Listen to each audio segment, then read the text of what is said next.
afternoon, Commissioners. We are now live. Chair Harrington. Welcome back to the Washington County Board of Commissioners work session for the afternoon of Tuesday, July 14th, 2026. We have a full complement of all 5 commissioners. Our next topic is the Jail and Community Corrections Center Expansion Project Update.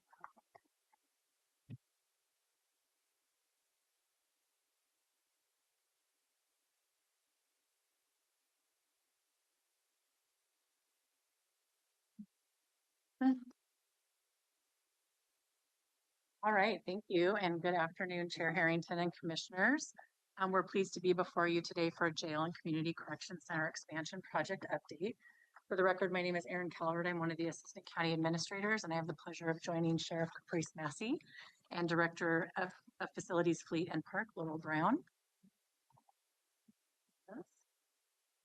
Today's presentation is primarily informational to update the board on the work that has been occurring around the potential jail expansion, as it's been just a little while since we've presented in work session on this topic. However, there has been some good work being built out on the project plan. It's ready for your board's consideration and direction. In conjunction to this project update, we do have 2 policy questions for you today. Is the current direction of the project plan aligned with the board's priorities? And does the board wish to formally approve the project plan before the end of the calendar year? And I'll caveat that question with a comment that if the answer to number 2 is yes, then of course the team would be coming back to you in work session to provide the actual project plan. This presentation is the first of many updates. We've planned them for about every 4 months or so, depending on the stage of the project and the action items for the board. And these updates are just one component of our communications plan, which also includes monthly progress reports and eventually a quarterly newsletter that will be public facing. For simplicity, we have adopted the acronym JACE, Jail and Community Corrections Center Expansion, for ease of reference. You may see this on documents such as the monthly project updates and other project communications. But we'd like to start with a brief orientation to the project and remind your board of the journey so far, and for any listeners who are not familiar with the work. Under Oregon law, the county is legally responsible for funding and maintaining a local jail, while the elected county sheriff acts as the statutory keeper and day-to-day operator of that facility. The current jail was opened in 1998 with 572 beds and was almost immediately too small at the point that we moved in. Capacity was full at that point. The need for additional beds have been explored several times since then, and due to inadequate capacity, the sheriff's office is often facing the need to release adults back into the community before their charges or court process would indicate, a process called forced release. We've talked to your board many times. We've talked to your board before in many public safety system presentations about how forced releases are sort of that center ring of issues that impact the entire continuum of the public safety service delivery model. Forced releases may mean that a defendant doesn't show up for their hearing. They may fail to appear, or FTA, and have a warrant issued for their arrest. This warrant essentially puts the case on hold and impacts the courts by creating case backlogs. It essentially pauses the case until the person comes back into custody, but it impacts the defense attorneys and the prosecutors that need to prepare for the cases, and that keeps these counts on their caseloads for the moment until the person does come back into custody. It also clearly impacts victims and the community in terms of unresolved cases. And many times those on warrant status continue to commit new crimes, and then it becomes a vicious cycle. Our cities, our partners, and our community all experience these pain points. In addition to the jail being too small for the county's growing population, the adult in custody population served today presents with significantly more complex issues, including mental health and substance use disorders, which create a higher risk to those in custody, as well as to the staff who provide services and oversight in the jail. The current jail was just simply not designed to support the needs of individuals with those conditions. Washington County is really fortunate to have and operate the Community Corrections Center, which is part of the continuum of custody services and has a bed capacity of 215 beds, but is currently only funded for 167 beds. The center is an important part of the service continuum and partners with the Sheriff's Office to receive adults in custody who can safely be released to the center as an alternative to releasing into the community. And if they're eligible, it also maintains jail beds for those who are the most risk to the community. The capacity study completed last year included the Community Corrections Center. So this project history slide highlights some of the important milestones in the history of the jail and Community Corrections Center expansion exploration. As mentioned, the need for additional capacity was identified not long after the current jail opened in 1998. Excuse me. In 2007, a report was commissioned to explore the jail and Community Corrections Center expansion. In 2010, a second report was commissioned, which provided some refined information and was completed as part of the update to the 2007 report.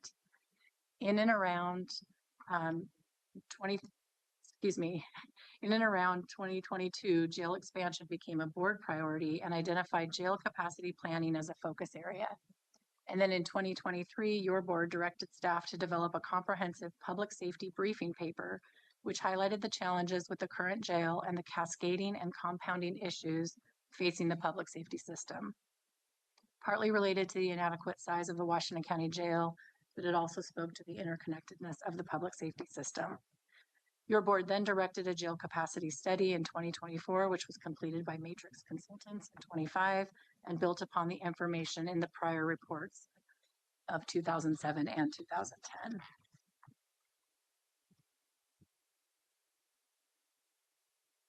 We'd like to share with the board the staff who are working on this project and their roles. There is a core team of people that have been meeting for several months to do the initial planning, and we call them the project leadership team.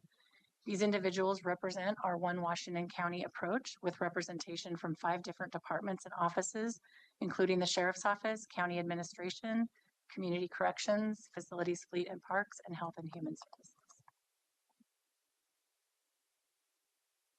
This slide and graph illustrates the project organization. Establishing project governance matters because it sets clear roles, expectations, and decision-making processes from the start. It keeps projects aligned with goals and uses resources efficiently. On the left side of the slide, you can see your board at the top, providing policy direction and investment decision-making.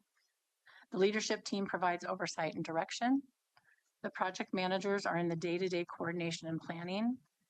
We've also developed a steering committee made up of a wide variety of local partners and internal stakeholders.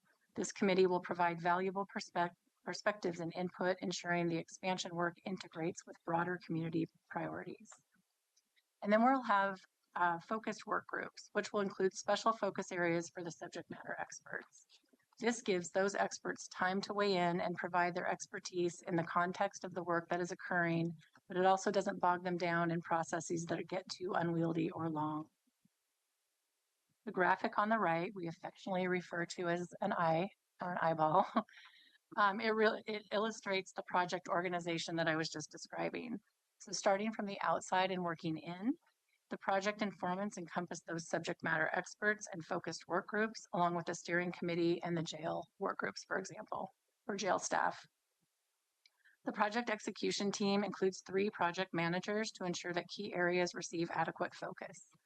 The facilities project manager, Stuart Spofford, focuses on the physical design and construction considerations. The Sheriff's Office project manager, Jim Wheaton, ensures the design and function addresses the needs of the Washington County Sheriff's Office. And the Health and Human Services project manager, Kristen Burke, considers the psychosocial needs of both adults in custody and staff in integration with community-based services. Additionally, we've added a finance committee, which works on other capital projects in addition to the JACE project, including the courthouse, which you'll be hearing more about in the next presentation. This ensures that there is awareness of opportunities as well as potential barriers to these complex projects in working toward funding strategies, and also ensures the awareness of timing and other initiatives that the county is working on, such as levies, etc. Then, as shown on the graphic, all of the project work is coordinated by the project leadership team, or project leadership, including the leadership team that is directed by your board. This team provides oversight and direction to all the project managers. And all of these components, of course, are working toward the project goal. This slide is a preliminary high-level project schedule that we have developed as part of the project plan. It is showing you the life cycle of this project from initiation all the way through to commissioning. Generally speaking, we have more confidence in the items that are on the left-hand side of the slide and less confidence as we proceed through time into the future for the items that are on the right-hand side of the slide. But when you say confidence, I think what you're meaning is precision. Is that what you're meaning? I think I mean Like, you know, that step still needs to happen, but the timing and bingo. how it's funded, it's less precise. Correct. That's correct. So for example, the feasibility and visioning that we are about to embark in, where it says we are here, that is going to provide us increasing levels of confidence in everything that comes to the right. We know that those are going to happen, but we don't know how much it's going to cost exactly, and we don't know exactly how long any of it's going to take because we are still in the early phases of planning.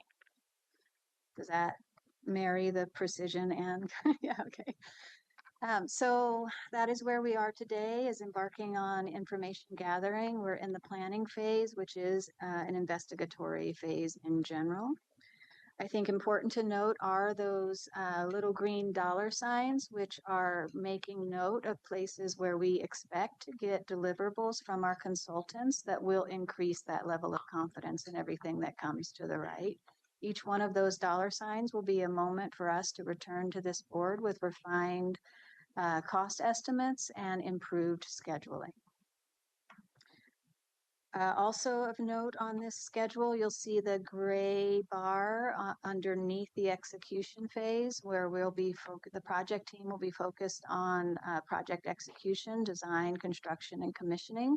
The sheriff's office will be focusing on the concurrent planning that is required to make sure that we are able to meet as a county the operational needs of an expanded jail. That's going to include funding strategies, staffing plans, and training schedules to make sure that the day that we open, we are ready to operate. Another important milestone is that red box at the bottom where it talks about current funding depleted. That and this entire slide is built on an assumption that we are not going to run into any extraordinary delays or obstacles up until that point, but we're currently anticipating that we have enough available funds to get us deep into design and engineering, not complete, but deep into design and engineering, at which point we will get that third cost estimate update, and that is going to be the point in time where we are able to really hang our hat on those numbers. Right now, we're doing best professional judgment estimates that will get better and better and better as we go.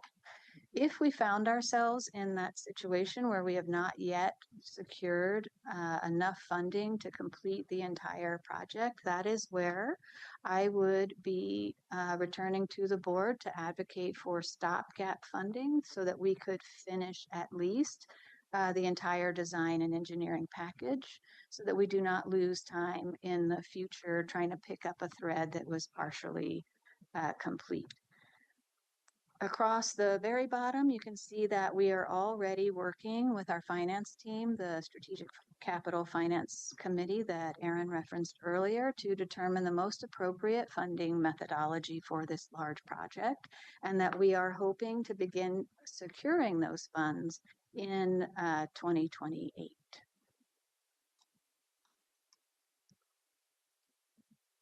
The reason that we have it built out the way we do is because we are hoping that by securing the funds in 2028, we will avoid any gaps in this timeline and be able to move directly into.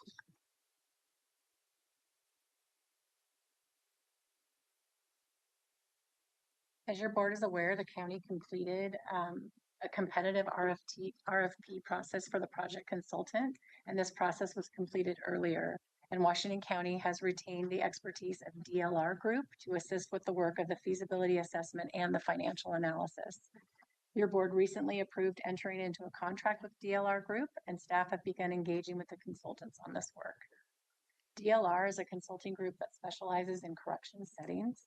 They have offices worldwide, including one in Portland, and they've supported projects throughout Oregon and pride themselves on their work in behavioral, environmental, and social betterment resulting in healing, equity, and transformation for the individual and community. Is that a future design?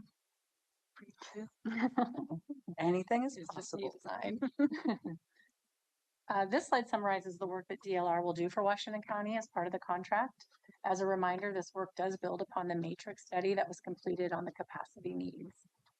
DLR will focus on taking the overall estimated bed needs and consider how to incorporate best and cutting edge practices, such as specialized units for different populations, like people who are in recovery, providing trauma-informed care, and also having a focus on staff wellness. The consultant's scope is broad, and it includes processes like visioning, stakeholder engagement, building programming and functional space requirements, working through site and infrastructure analysis, working through financial analysis and funding strategies, and then identifying site visits that allow us to learn from the work of others and ensure that we are incorporating cutting-edge practices. This work will take a year to complete, and we'll have touch points for your board, the steering committee, and other work groups as described in the prior slides.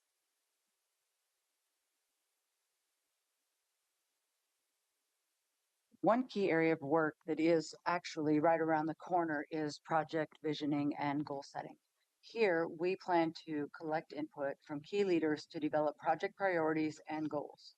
Your board will be a part of this process, which will lay the foundation for all future aspects of jail design, coordination across the systems, and people's experience in the jail, both adults in custody, staff, and stakeholders. Think defense attorneys who come to visit, district attorneys, and understanding that we have courts right connected. We also want to include subject matter experts in the work to make sure that what we learn is working, what isn't, and what are the current needs of our staff and the building. We've grouped the work into several key areas shown on this slide. I'll explain a little bit about each one of these. Intake and release, that area focuses on workflows and considerations for when individuals are initially received at the jail, processed related to their charges, and released back into the community. The supervision operations will explore workflows related to assignment and supervision of adults in custody. They'll focus on how building design can support efficient processes and effective supervision. It includes identification of populations that would benefit from specialized services or units within the jail. Some of those include behavioral health needs, medical conditions, developmental considerations, gender identity, and considerations for security threat group and things like that. Think about adults in custody who can't be housed with other adults in custody because there might be a conflict that we want to mitigate. As we talk about programs and services, we are going to focus on a variety of services and programs that are offered to adults in custody, designed to support their growth, wellness, and connection with the larger community. It also considers services and supports that are provided by external partners, both in the jail and externally. So transitional services into the community once they leave, classes, counseling, that aid and assist docket that helps ensure that our adults in custody are competent to stand trial and to get through their process through adjudication, deflection, peer mentors, and diversion. Medical, as you know, is the largest county contract that we have, and the medical care that we provide to our adults in custody is essential. We need to make sure that the continued behavioral health and physical health of our adults in custody, especially those who present with acute issues like intoxication or withdrawal, are taken care of while they are in custody and they can be well. When we talk about jail operations, we have to consider things like the kitchen, laundry, janitorial, access control, so security and technology, and staff support areas like locker rooms and break rooms. And then over in the Community Corrections Center, we look forward to exploring the role of the Community Corrections Center in supporting individuals under supervision and how they fit into that continuum of care. The last thing I'll touch on is juvenile services and co-located non-custody services.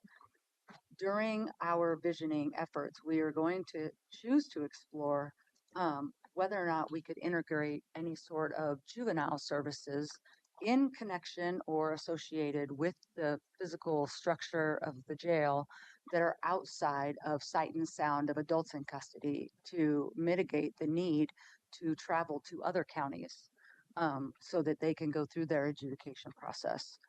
And then currently the jail facility is co-located with WCSO operations. One of our greatest considerations has to be all of the other things that exist within the sheriff's office law enforcement center that are not the jail. So patrol, detectives and investigations, our executive team, concealed handgun licensing, records, civil, professional standards, which includes internal affairs and courts. They are all going to have interest in what we design for our future.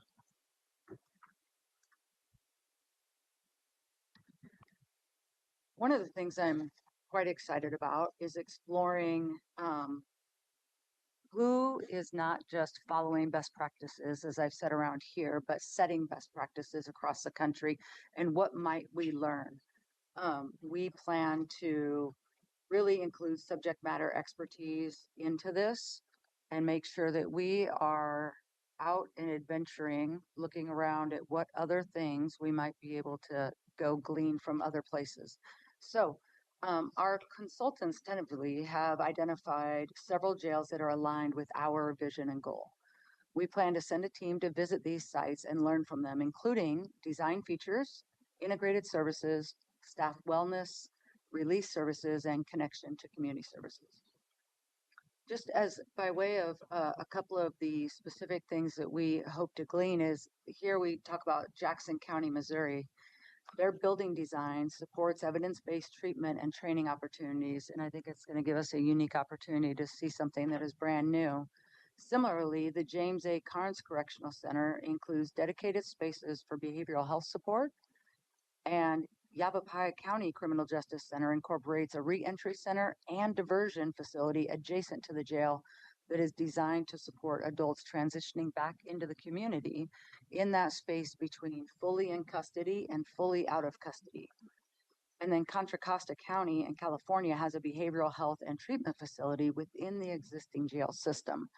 They have expanded special needs housing and support areas incorporated as well.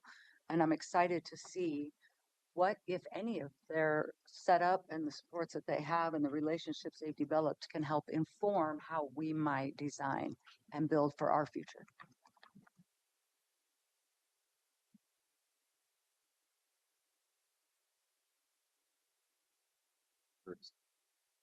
I'm not going to Hawaii, sir. So as Erin mentioned, the project plan will be a significant milestone and communication point in this project. We have developed an initial project plan to help guide this work to date, and we'll be sharing that project plan with you later in the summer once it has more meat on the bones and we have received more information from our consultants. Following this, there will be an opportunity for one-on-one meetings with the commissioners to ask questions and provide feedback. And then in October or November, we'll return for your review and adoption to codify the team direction going forward. I am really excited to be following this conversation with our presentation on the courthouse replacement project because there are obvious overlaps between the two projects. Besides just size, impact, and function, the facilities that we are talking about today are going to be housing teams that partner daily inside the public safety ecosystem. And we have a fantastic opportunity right now to consider these projects in tandem to make sure that we are creating a built environment that supports that cross-functional collaboration for years to come. On this slide, you'll see a few of the areas that the project teams are going to be focusing on as each one of these efforts matures.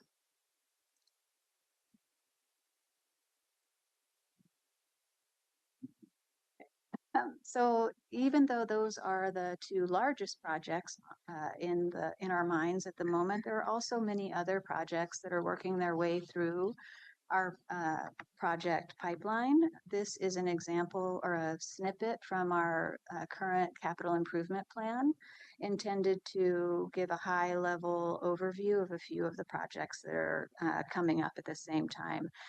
They include the MEO space development, investigations into the possible archives facility, and the continued design of the Walnut Street seismic upgrade project.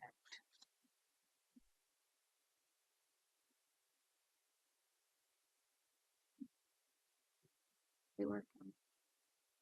Oh, there we go. Now it's going to go maybe slow and it may jump forward too far, but okay. So this slide is just a snapshot of a work in progress. If it were modern art, I think I would call it nailing Jell-O to a wall. It is our effort using a virtual whiteboarding tool called Mural that we have been capturing our best guess at different milestones, thresholds, deadlines, so that we can see them starting to line up.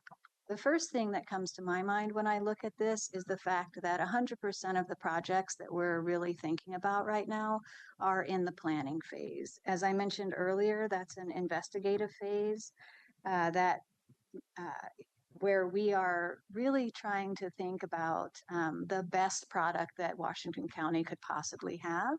Those plans will get whittled down over time as they meet the barriers waiting for us in reality.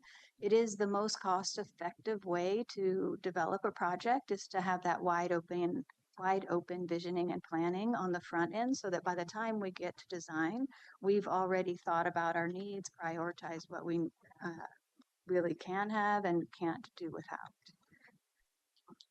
So the Strategic Capital Finance Committee is meeting monthly to update this information, and then they're working backwards from some of those immovable deadlines to help us identify the most appropriate funding mechanisms and to create the best timing to balance competing demands in a resource-restricted environment.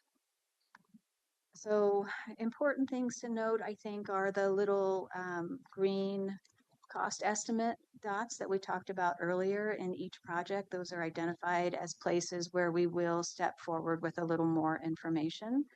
We also have a couple of these little one-way signs in purple that show us when funding runs out. So you can see that in JACE and in the courthouse, which we'll talk about in the next presentation. And then the little red stop signs are places where the team is identifying pausable moments. So places where you do not lose investments that you've already made, but could take that project and either set it aside for future planning efforts, or if you make it all the way through design, have yourself a shovel-ready project at the ready for opportunistic funding.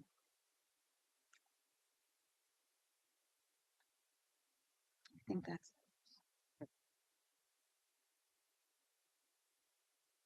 and then Aaron, I think.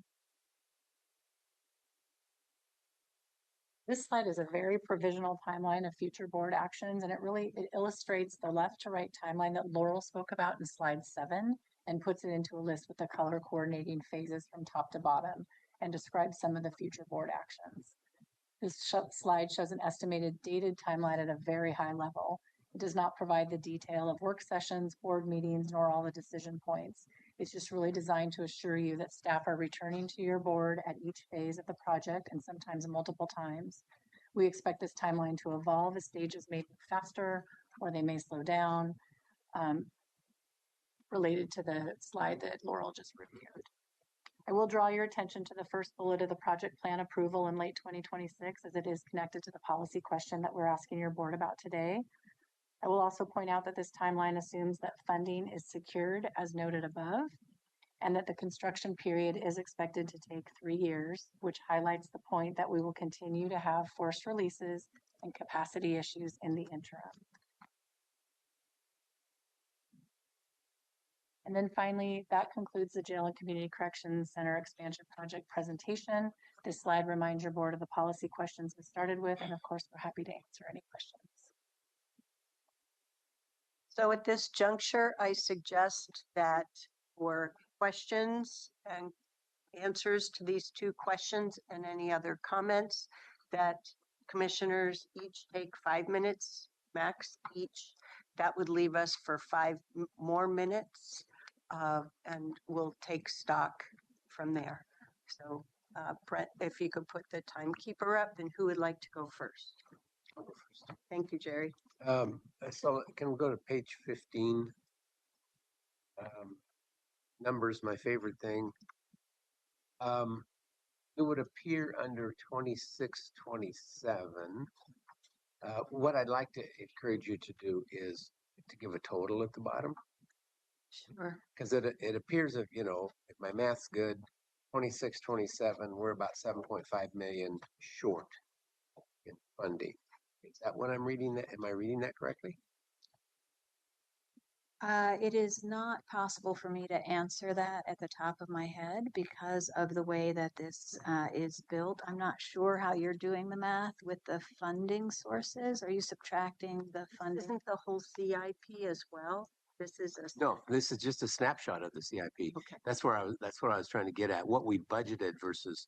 So in other words, I just took 75,000, 950,000, million eight, 300,000, 4.3 million, added them all up in my brain, 7.5 million. But my understanding that that's our shortfall for these projects in the 26-27 budget year. And how did we budget that shortfall? So it's not exactly the shortfall because the way the CIP works is that the revenue sources sometimes come in previous fiscal years. So in order to know exactly what our shortfall is in 26-27, I would need to go back and do some careful math to make sure that we're accounting for everything that we've already received. So a place to start looking is that very first column where it says actuals.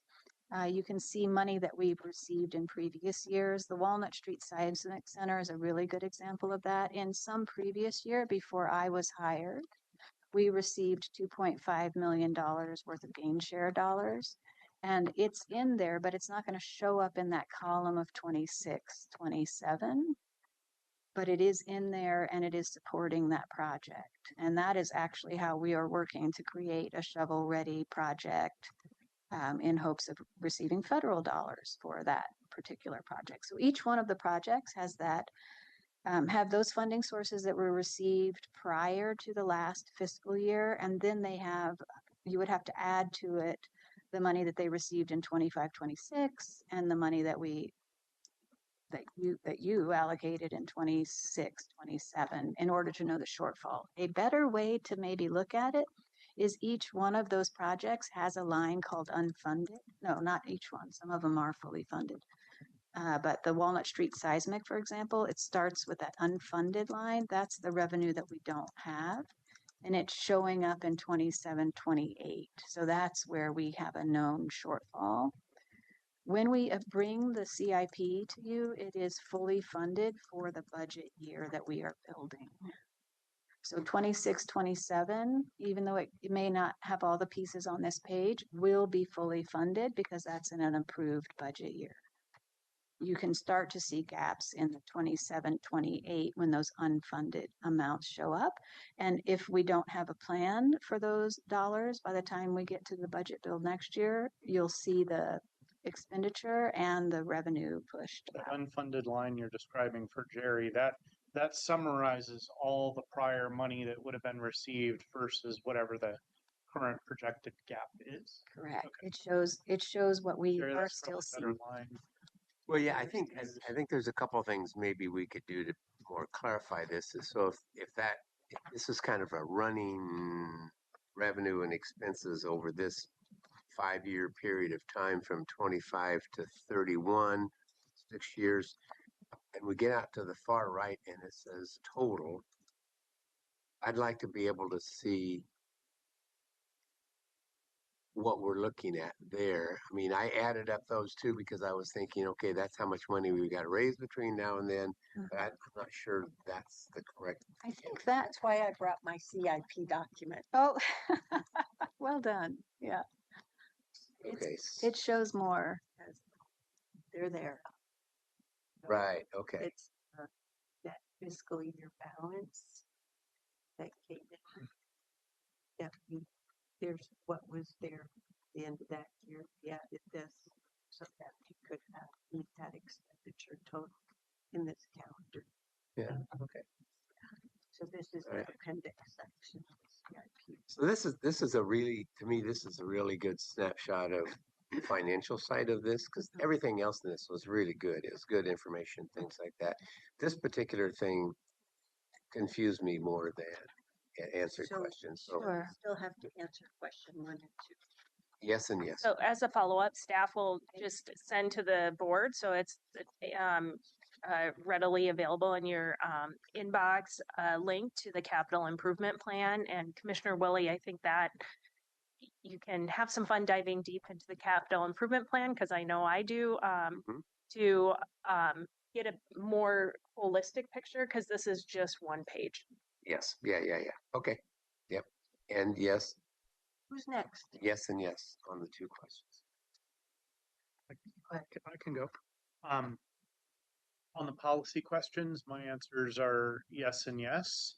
I do have some questions and comments specifically about the bed need assumption. We've had discussion about that before. I will state again that I do not want to build something that's already undersized by the time the construction is completed. We need to figure out how to do the right thing. And with that, I want to know, there was a comment, I think, from Aaron about the bed assumption or the assumptions being given to the DLR. So what is being given to them as an assumption, and is that going to be being reevaluated as part of their initial work or not? Drew and Laurel, you can help me with this.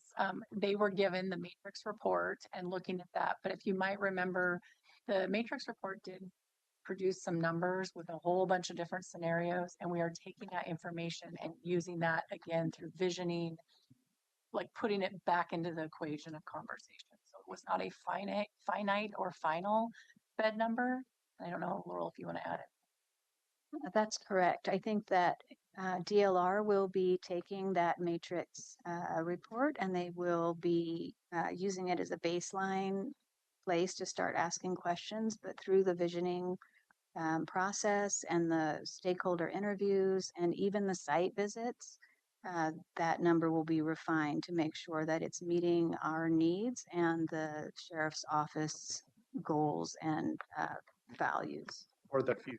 Yeah, if I can add to Correct. that. Yes. Yeah, staff were very intentional about the timeline slide that they had within the slide deck of the jail was full when it opened.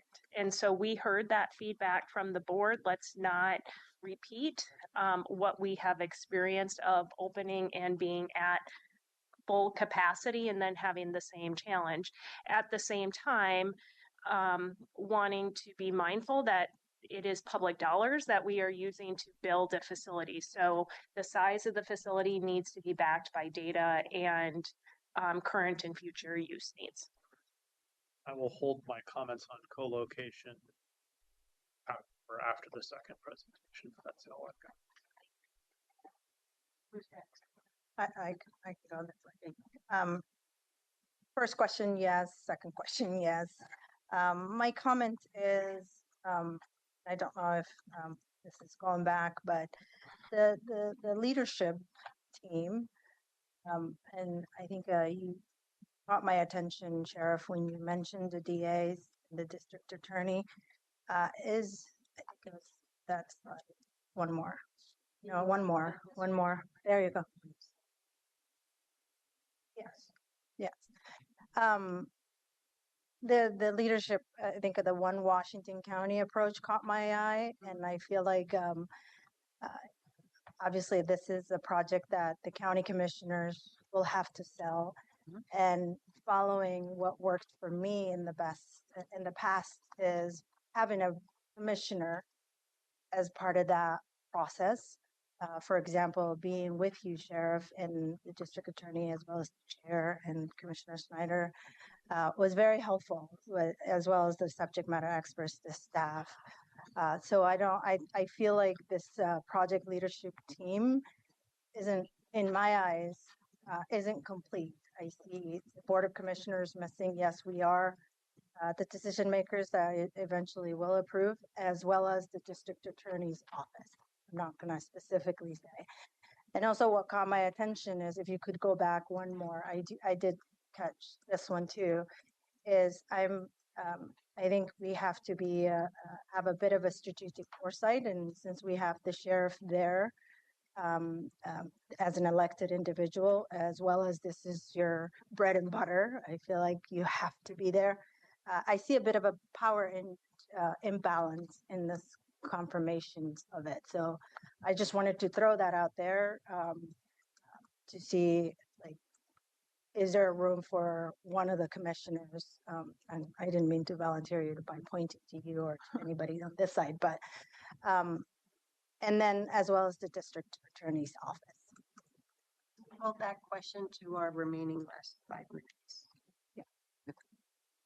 I'm done. I'm happy to donate my 2.5 minutes. Yeah. Commissioner Treese. Thank you. I'm yes and yes. That- right there.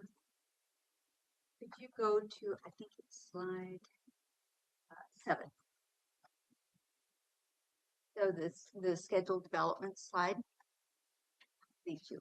And I'm yes and yes, but I have ongoing concerns about the dollar signs along the way. So I just, I want that as a caveat, that you said that you will be coming back to us at each one of these dollar sign points to discuss where we are and what the future looks like and where we stand, correct? Correct. Okay, okay. So we will be adjusting as we move forward. And I think the other questions, for example, making sure we're at a place where we've got capacity when we open up, we're not over capacity, those types of things, those questions are going to be dependent upon those dollar signs as well. That's correct. I have a different take on that, but we don't have to debate that. Well, now. okay. And We need to build the right thing, regardless of the money. We have to figure the money out. So we don't end up with a 1998 scenario again.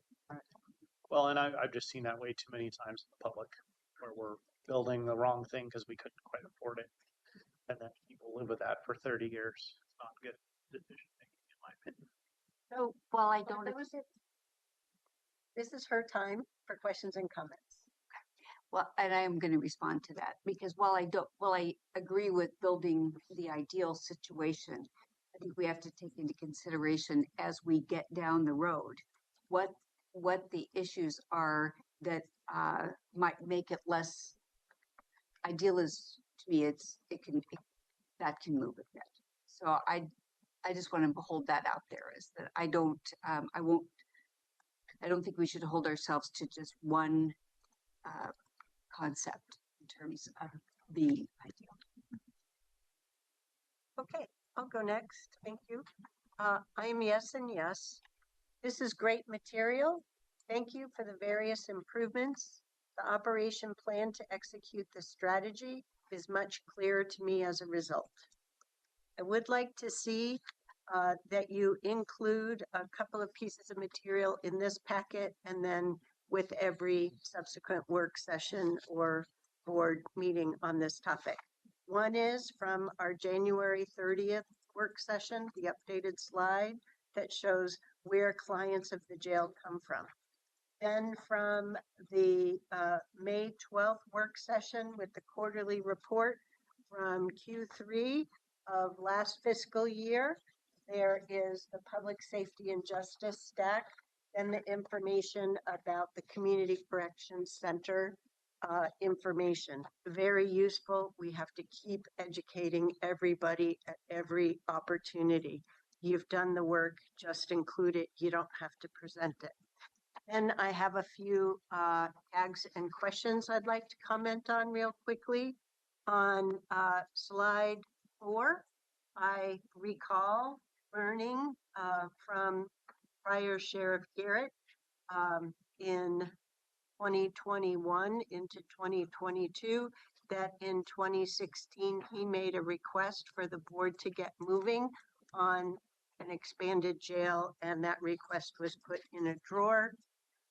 It's just always stuck with me. Oops,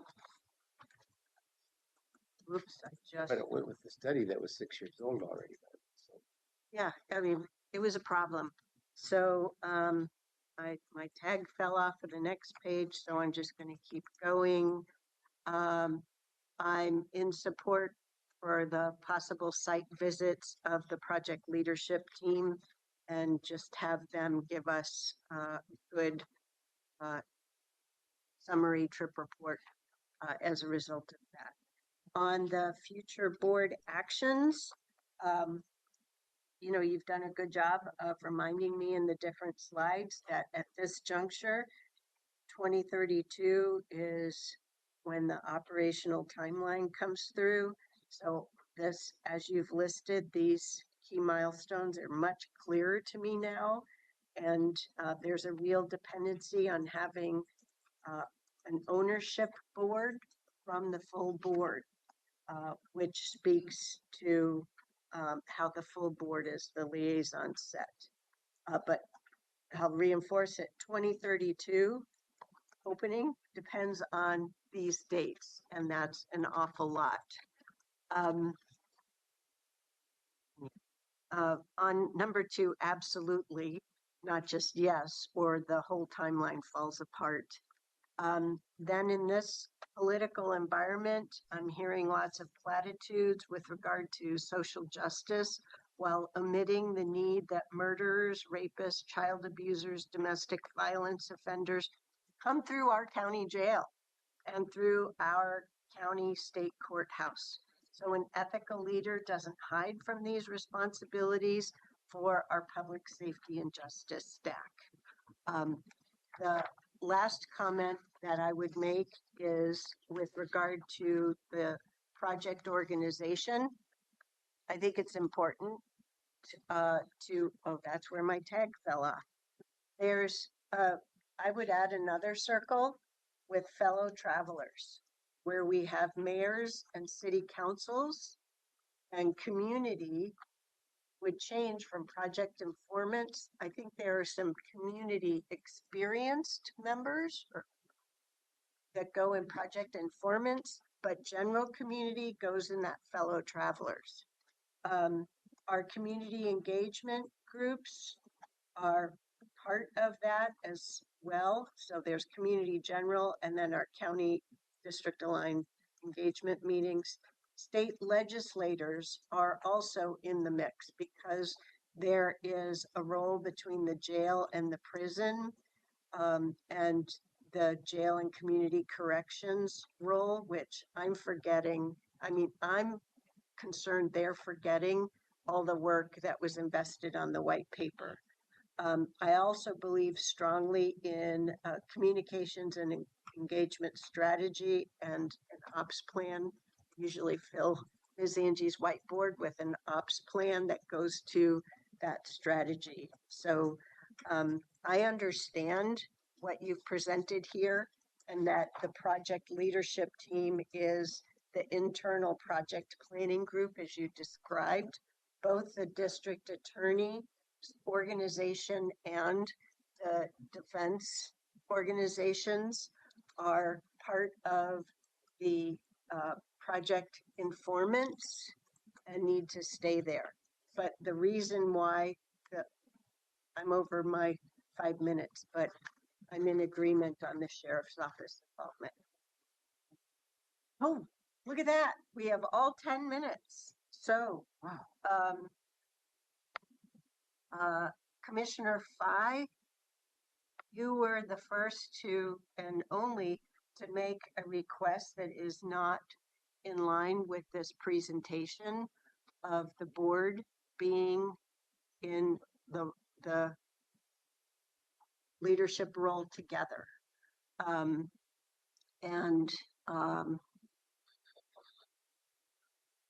I think that's worthy of some discussion.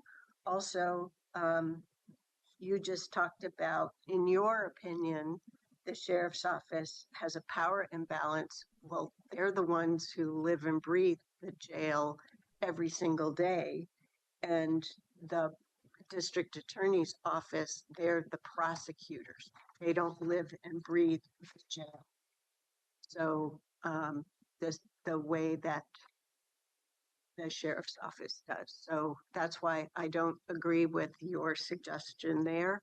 And now is the time for full board discussion. A quick clarification, Chair. The power imbalance that I was referencing wasn't particularly to the sheriff's office because as I said, Oh, that's but what you said. what I said is having the sheriff, an individually elected member, part of this leadership team, is there a perceived power imbalance there? To me, from what I read, that's what I took away. So there is an opportunity to entertain the idea of incorporating to different elected officials that do exist in the county, as well as the district attorney, as well as a board member. Now, remember, I referenced to the experience with Timer, the public please. safety levy, which was very helpful having all these electeds, because when we do go out and sell the idea to the community members, then we can really do say we did our due diligence rather than just coming to the board and having this 30-minute conversation, top an hour, right? Then to really say, well, I'm missing the gaps. Where there wasn't any gaps for the individual members that were involved for any of the safety levies or any of the levies that went out to the community members. Everyone can articulate not only the cadence, but the value for the county, for the community members, and what's in it for individually. So that's where I'm articulating right now. And then if you go back one slide, Aaron, sorry to go back, is you have one elected official and staff members. Okay, I'm going to call time because you've reached a minute. Somehow that wacko timer just went from 5 minutes to 8 minutes. So please clean that up. Okay, I'm pause. timing Yeah, I can the pause. selling of the idea a second time, and I'm opening the floor up to the other board members who haven't had a chance to respond to it. Yeah, no, I hear you. You just mischaracterized what I said, and I clarified, and I hope it was Please clear. stop so we can get to the other board members. Okay, stop it. I'm good. You're good with the proposal? Well, Thank you. if I could respond just a moment to that, I think when I look back on our levy work and how we did get educated, I see that happening further down into that timeline that I think is on page 7. If you could go to page 7 again, I see that happening further around 2029. This is pre-work getting ready to be able to go to the public for funding. You have to see funding secure available. That needs to happen in 2028.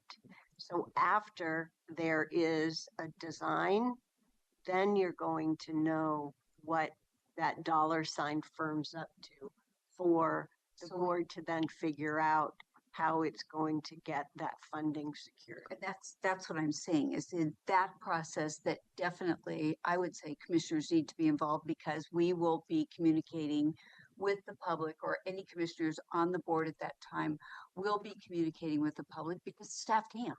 Right. That's when it transfers into a campaign versus a project. And this is much bigger than any of the levies. I wonder if I might just add our steering committee, that's what I the was gonna say. parallel, I think what you're thinking of, Commissioner Fye, the parallel process that we've done. There is a steering committee with a commissioner on it, the elected district attorney, a mayor, city officials. That's kind of that steering committee that I wonder if you're thinking about that. So in your next presentation, you need to show us where there's a steering committee and who's on it. Okay. We can just throw that onto the. I was going to make that comment. Aren't I the one that's Yes. Yes, you are. designated? And Okay. it's in the project informant. was trying to but we figure out- did- You're right. We can build that out. On the eyeball where that fits. Yep. It's missing from the Yep. Got it. On the outside of it. outside the eyeball. We need the outside of the eye. Oh, now I get just to need the to- eyeball. Yeah, we need to add. We will build that out. The people, we'll build it out for the next one. That was my only comment or question in relation to that. I was like, aren't I designated help?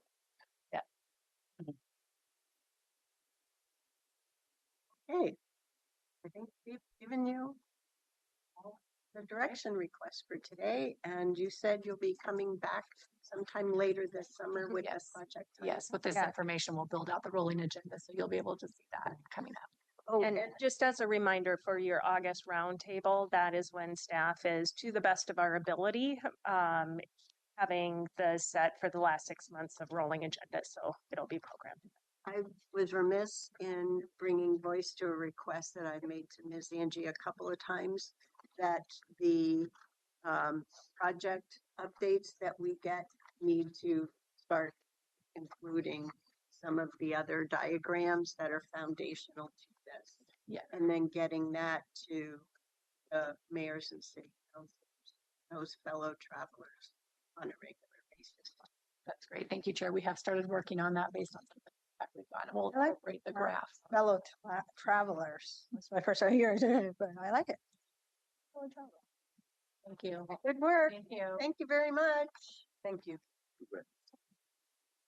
Okay, we have another big 1 hour topic. So we're going to move on to Courthouse, but do people need a couple minute break for water and bio? It's bio. Okay. Okay, we'll be right back at 2. Thank you.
talk to, or, Okay, we did get going. Welcome back, Commissioner. We are back live. Great, thank you. Welcome back, everyone. And we are now on to our next big project, Courthouse Replacement Project Update. So here's the third mic. Great.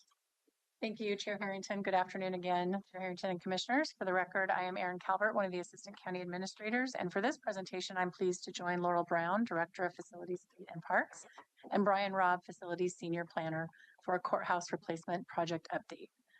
So while this is a completely separate and distinct project from the last hour of our discussion, you will notice some similar graphics and project organization as we just discussed as part of the Jail and Community Correction Center expansion project. And while we know presenting these two big projects to you on the same day is a lot of information, we also felt it was important for you to hear it all in the context and timelines of one another. We also know that these two large projects are not the only ones that your board is navigating at this time. So the purpose of today's presentation is to provide a proposed project summary and timeline, a planning phase update, discuss funding and application strategy for your consideration, and then of course receive your board direction. Our policy question for the work session today: does your board direct staff to submit a preliminary grant application by July 17th while the planning phase continues? So why does Washington County need a new courthouse, and what is the courthouse replacement need? As your board is painfully aware, the ORS requires counties to provide suitable and sufficient courtrooms, offices, and jury rooms to ensure fair, timely, and accessible justice. I know your board is also aware of the concerns with the current facilities, but for those who may not be familiar, Washington County has inadequate capacity for the current caseload sizes and the increasing demands for our growing and evolving community. We have fragmented court functions across 6 buildings, and several of those lack purpose-built safety and security infrastructure. Our courthouse has architectural barriers to access and participate in hearings or hold case conferences or court-related meetings. There are dysfunctional layouts and circulation patterns within the building that aren't conducive to the workflow and function of a modern courthouse. And it has a substandard seismic performance for public assembly buildings. And as we know, and as we still know, the replacement of a courthouse is roughly 7 years away if the application is submitted and approved in this budget cycle. State budget cycle. So the buy-in. Right. Correct.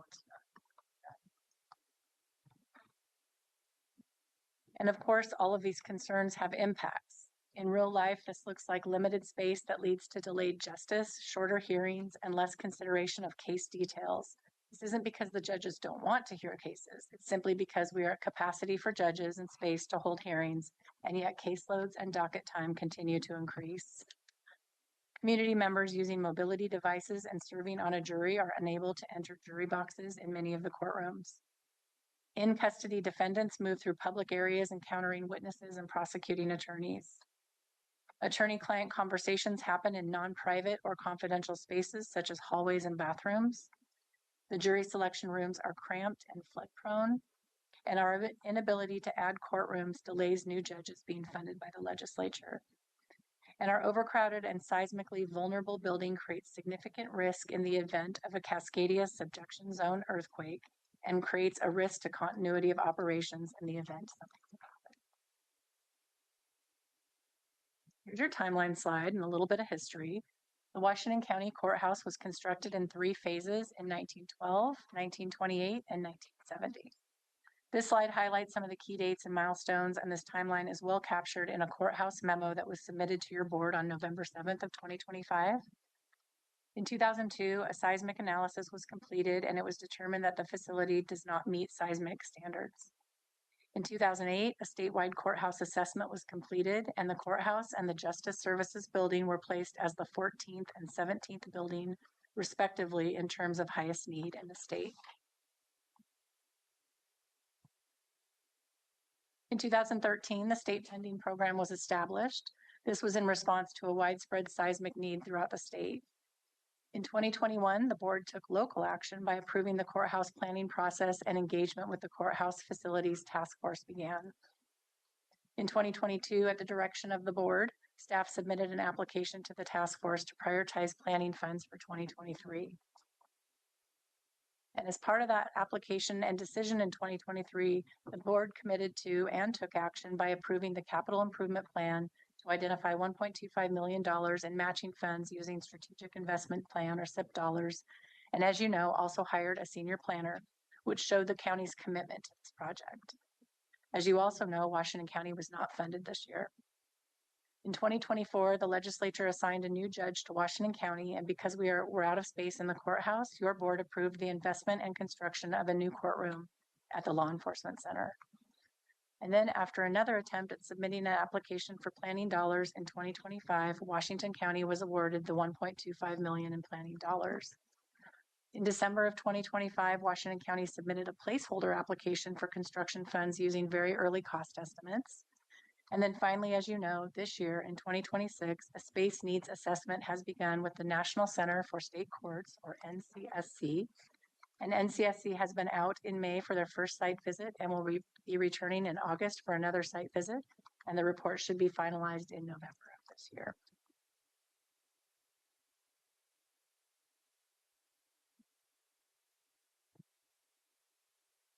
So this is the graphic that we've been using to show project life cycle. It is, as I always say, deceptively linear. It shows us progressing from initiation all the way through to commissioning.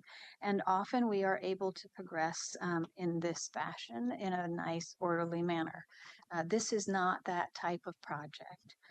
Because of the state funding timelines involved, which you will hear about more shortly, we are in a situation where we're formulating budgetary asks 3 to 4 years in advance of actual disbursement of funds, which means that we will always be a little ahead of ourselves in this project until we get to fully funded construction phase. Currently, we are working through several of these phases at one time, but I would say that generally we're moving from initiation into concept development, and that we are right behind the jail and community correction expansion shown here on the chart. So because of the biennium cycle, today we will be here talking about applying for next round of funding to support the execution phase in blue before we've really kicked off the planning phase in green. That ensures that the state can reserve enough money in their budget development to cover our best case funding needs in 2029. It's important to note that we will be able to reduce our ask to meet more informed schedules, cost estimates, and local match strategy as those are developed. This slide lays out an overview of the main planning work that's either currently underway or in some cases just beginning. So at a high level, we've grouped the planning tasks into 4 buckets, and we've categorized those as operational planning, facilities planning, financial planning, governance, and communication. On the operational planning side, facilities contracted with the National Center for State Courts this past winter to conduct a long-range needs assessment. That work is ongoing, and NCSC is assessing courtroom needs, caseload and staffing projections, court operations and space program needs, all projected out 50 years. NCSC completed their first on-site work in May, which included an entire week of interviews with our partners in the state courts, district attorney's office, sheriff's office, and other county staff. NCSC will be on site again the first week of August to present their initial findings and get feedback, with their final report expected this November. This assessment is akin to the jail capacity study, but it goes a bit further in that it will translate caseload trends and operational needs into a draft space program. Moving on to the facilities planning in the upper right, staff is preparing to engage consultants to verify seismic and structural conditions of our existing facilities, verify ADA deficiencies, and develop site criteria based on the needs assessment data, and finally complete a financial analysis comparing the major renovation versus replacement costs Those facility items are directly tied to state funding criteria. Ultimately, we need to demonstrate that replacement is more cost effective than rehabilitation of the existing structure. Normally, that work would have already been complete before applying for funding. But because of the state funding timeline and the guidance we're receiving from OJD, we're proceeding iteratively and we'll update the application as the planning work advances. In terms of financial planning, as Laurel mentioned, staff have convened a strategic capital finance committee already with a courthouse specific subcommittee that's met a few times as well. And we're beginning to look at state funding strategy, local match strategy, bond timing, and potential voter measure timing. On governance and communication, staff are developing a project charter, steering structure, stakeholder engagement approach, and regular board updates. Aaron will speak more directly to the project organization and governance on the next slide.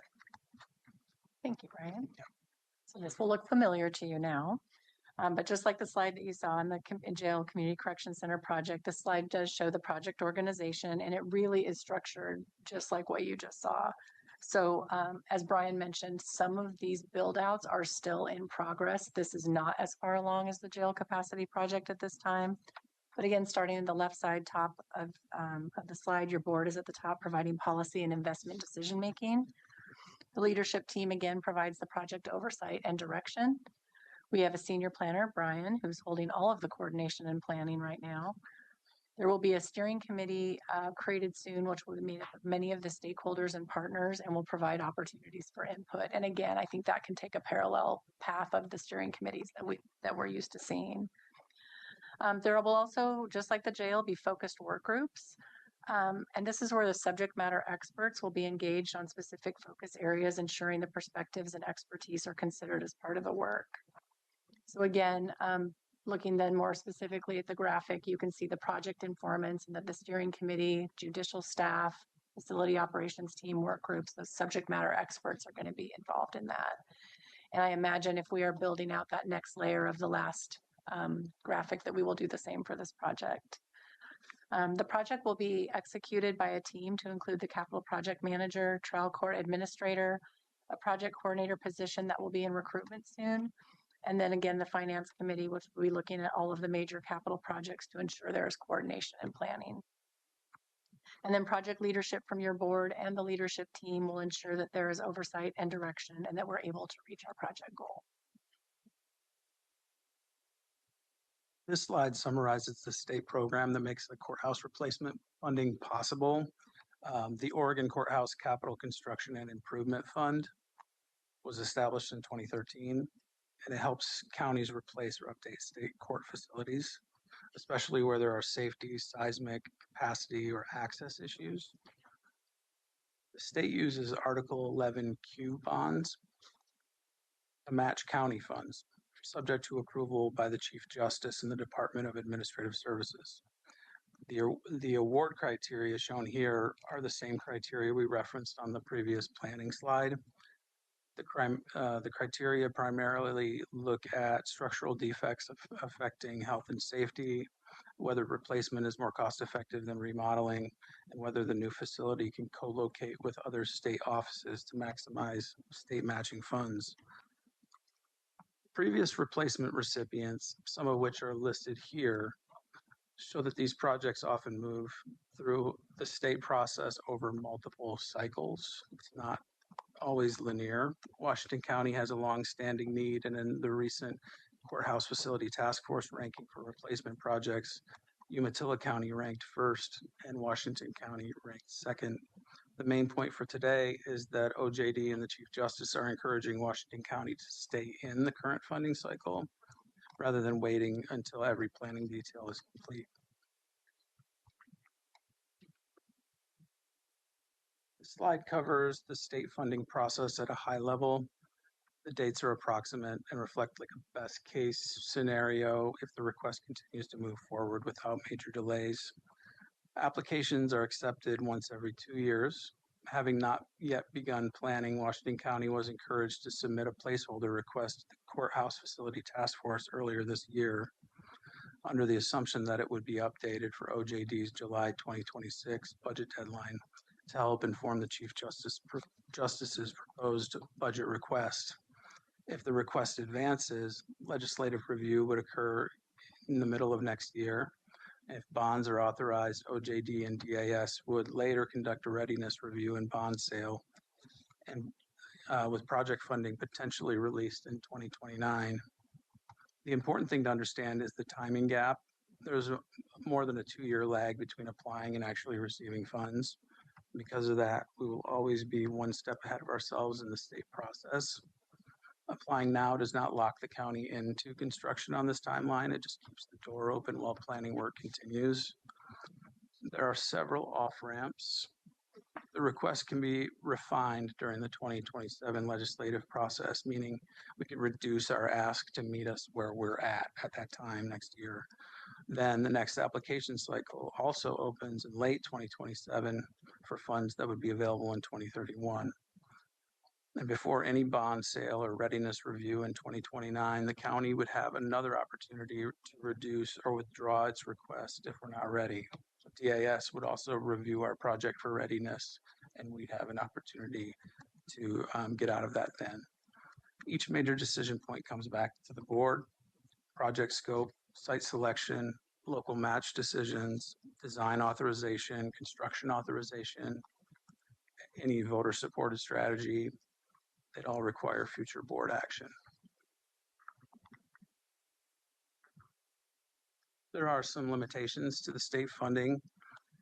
This slide's important because it really gets into the cost share math. State funds may pay up to half of allowable project costs for the state occupied share of local courthouse projects. Up to this point, I've heard several people say that the court or the state would pay for 50% of the courthouse no matter what, and that's not exactly true. It's up to 50% of the court's occupied share of the building. So the example on the slide shows the basic math based on very preliminary working assumptions. If the total project costs are $500 million, for example, and the state court occupies 80% of the building, their matching share would be $200 million and ours would be $300 million. However, the final funding split will depend on the space program, final occupancy assumptions, eligible costs, decisions about what county functions are included in the project. That's why our current numbers are preliminary. They'll continue to be refined as the needs assessment, site planning, feasibility analysis, and design work move forward. This also reinforces why the local match strategy is a separate and significant future board investment decision.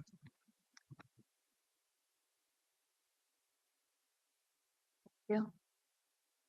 So as we've mentioned, our developing funding strategy has been informed by the timing of the state budget process and the overwhelming support that we're receiving from OJD and other partners in the state, who are encouraging us to submit iterative applications using best available data to support their own budget development. The primary goal of this funding strategy is to preserve options as long as possible while we continue developing the project and planning for local match strategy. Understanding that the applications we are working on now will not bear fruit until 2029, we are forced to forecast conditions 3 years in advance. And in 2027, we'll be doing the same thing for 2031. As we continue to use our planning funds that the county set aside in the capital improvement plan to develop scope and more meaningful estimates of schedule and cost, we will also be accounting for all of the unknowns and competing demands associated with the JACE project as it progresses. It is important to note, as Brian said, that we do have several off-ramps over time as we proceed. The primary one is in 2027. It'll be really important for us to have a better understanding of how this project is going to move forward, because that's when we will have the opportunity to ensure that we have a second batch of funds coming in 2031 so that we can avoid gaps in the project schedule. The last opportunity for us to throttle back on the current ask will be in 2029 prior to their sale of the bonds. So the opportunities at hand right now are that we have quite a bit of momentum. We have interest and support from the state. The Chief Justice is in conversation and is expecting our request. We have also been encouraged to submit preliminary numbers, and the amount can be refined in the future. The constraints that we are looking at is that we don't yet have our fully developed scope. We don't have a site selected. We don't have firm cost or a local match strategy. And we are aware that the jail and community corrections will be competing for same resources, including staff time and finances.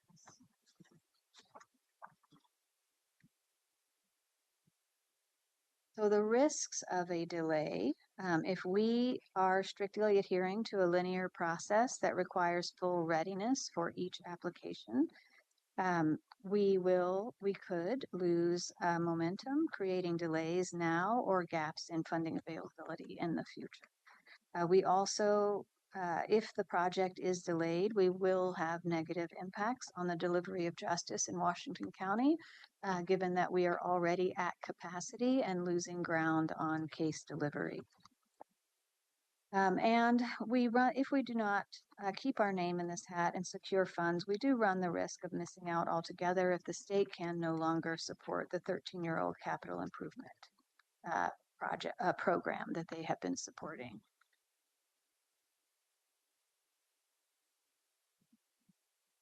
Where are we today? Staff is moving quickly and deliberately because the state process is moving on a fixed timeline, and we're trying to keep Washington County's place in line. First, the state planning funds have not yet been received. State budget timing caused delays, and we just received a draft funding agreement from OJD last month, which County Council is reviewing. Second, the needs assessment is moving forward using county match dollars. As I stated previously, NCSC completed on-site visits in May with second-round interviews planned for early August. We expect their final report and space program by November. Third, staff is developing early-stage construction estimates. These estimates are being prepared without schematic design before the final needs assessment is complete, so they'll require refinement.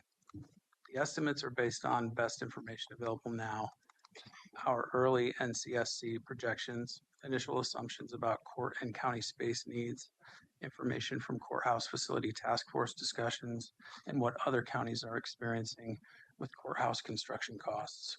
The cost estimate will remain a moving target until the until the project advances through design and ultimately construction drawings.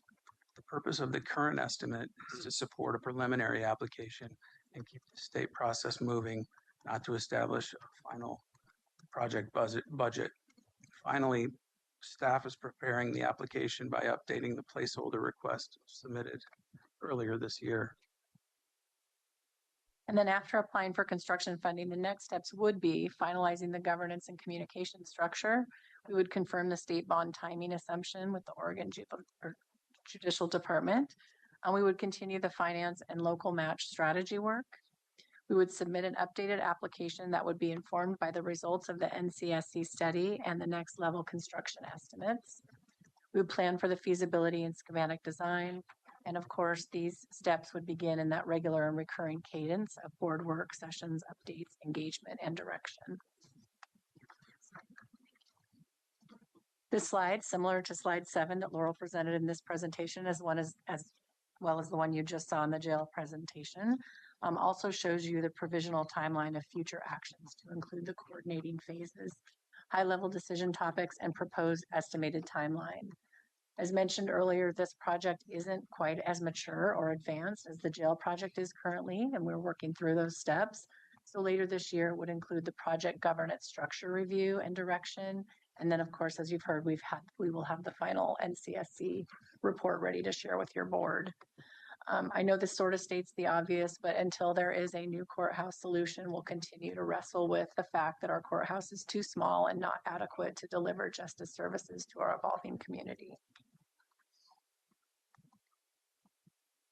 So the staff recommendation today is to submit a state grant application by this Friday, July 17th, which is the deadline given to us by the state. As we've hopefully illustrated for your board today, the application would keep Washington County in the current state funding cycle. We'd be transparent about the early planning status. We will include a preliminary funding request that can be refined later. It will preserve future board decisions on scope, site, financing, and construction, and will support continued coordination with OJD, DAS, Finance, and Government Relations. That brings us back to the policy question. Does your board direct staff to submit a preliminary grant application by July 17th while the planning phase continues? And we're happy to answer any questions. We're sharing a mic. So commissioners, just like before, we each get 5 minutes, and if we have any remaining time, then we'll have board discussion on any remaining topics. Who wants to go first? Great. I do support submitting. I understand we're in a place of kind of, I don't know if I'd call it uncertainty, but maybe discomfort with the order of things happening. That's just going to be the reality, I think, of this given the state funding. So I can accept that, but realize it may be a little messy and disjointed over not just now, but that's going to last a few years probably. I did want to make a couple comments and maybe one question, or at least one comment, one question, on the importance of co-location. From my perspective, and you've already heard me say it once, but from a financial efficiency perspective, I think it's imperative that we figure that out. Even if it costs more capital-wise, I was thinking about how many FTEs, and I don't know if the sheriff doesn't need to comment on this today, but you think about how many FTEs we might have, not now, because we're spending a lot moving people now, right? We're spending a lot in the form of sheriff's deputies and time and all that. For every 5 deputies on an annual basis in the current model, that's $1 million. And that's not $1 million once, that's $1 million every year in the future. And I make that point because when we're making the decision about co-location and how much that may or may not save, that's the kind of analysis I want to see over total cost. If we can spend a bit more in capital, but then not be having to spend a bunch of additional operational dollars in the form of, I'm going to call it waste, because that's what we would call it in sort of process improvement land or world, is it's waste. It's you're spending to move somebody or something in a secure way, when that could be done a different way by co-locating. So I absolutely want to see that kind of second level or third level analysis on this and the costs associated with that in the long run, and make sure we're making the right financial decisions around co-location and the scoping of this work. The other thing I wanted to just explore a little bit more, and this is more for me and for the public to better understand the 50% cost share as described. Like, you know, the DA himself is a state employee, and the DA function is a state function, but most of the DA, assistant DAs are our staff. So is that an example of, like, is that one in or out? Out. That was out. Yeah. Okay. Even his office is What are out. some things that are in besides the judges and their offices and Courtroom. the court? Yeah. Okay. So the courtrooms, I would Public guess defense, public defense as well that is out or Is in. in. is in. The DA's not, but the defense is. Mhm. And the, Okay. This is getting real clear real fast. yeah, the defense actually, and correct me if I'm wrong, qualifies us for the higher level of match from the state. So in order to get that 50% match, we have to have somebody in addition to courts from the state in the building, and the defense attorneys would qualify Okay. as someone in addition to court. All right. Someday, somehow, not here today. You're someone gonna have needs to go over that Give with me, Yeah. give me more details, but it doesn't need to be now. Thank you. That's all I have. Just to add that, so where are we today? In that Like, space what's the allocation? percentages? Yeah, I mean, Do we know? you're asking the question, who qualifies? I'm saying, where are we Courthouse today? building. That's a good question. It's a little, We are for another time. yeah, okay, We'll follow up in the next presentation. sounds good. We do have county departments.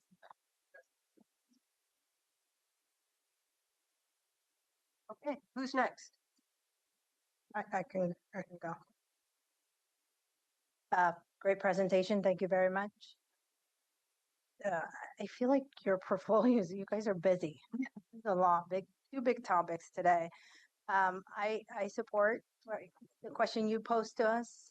Absolutely go forth. I really hope we get a good news back. When do you expect to hear if you apply the July 17th? What is the timeline? Well, there'll be little steps in between, but the final word will happen in September.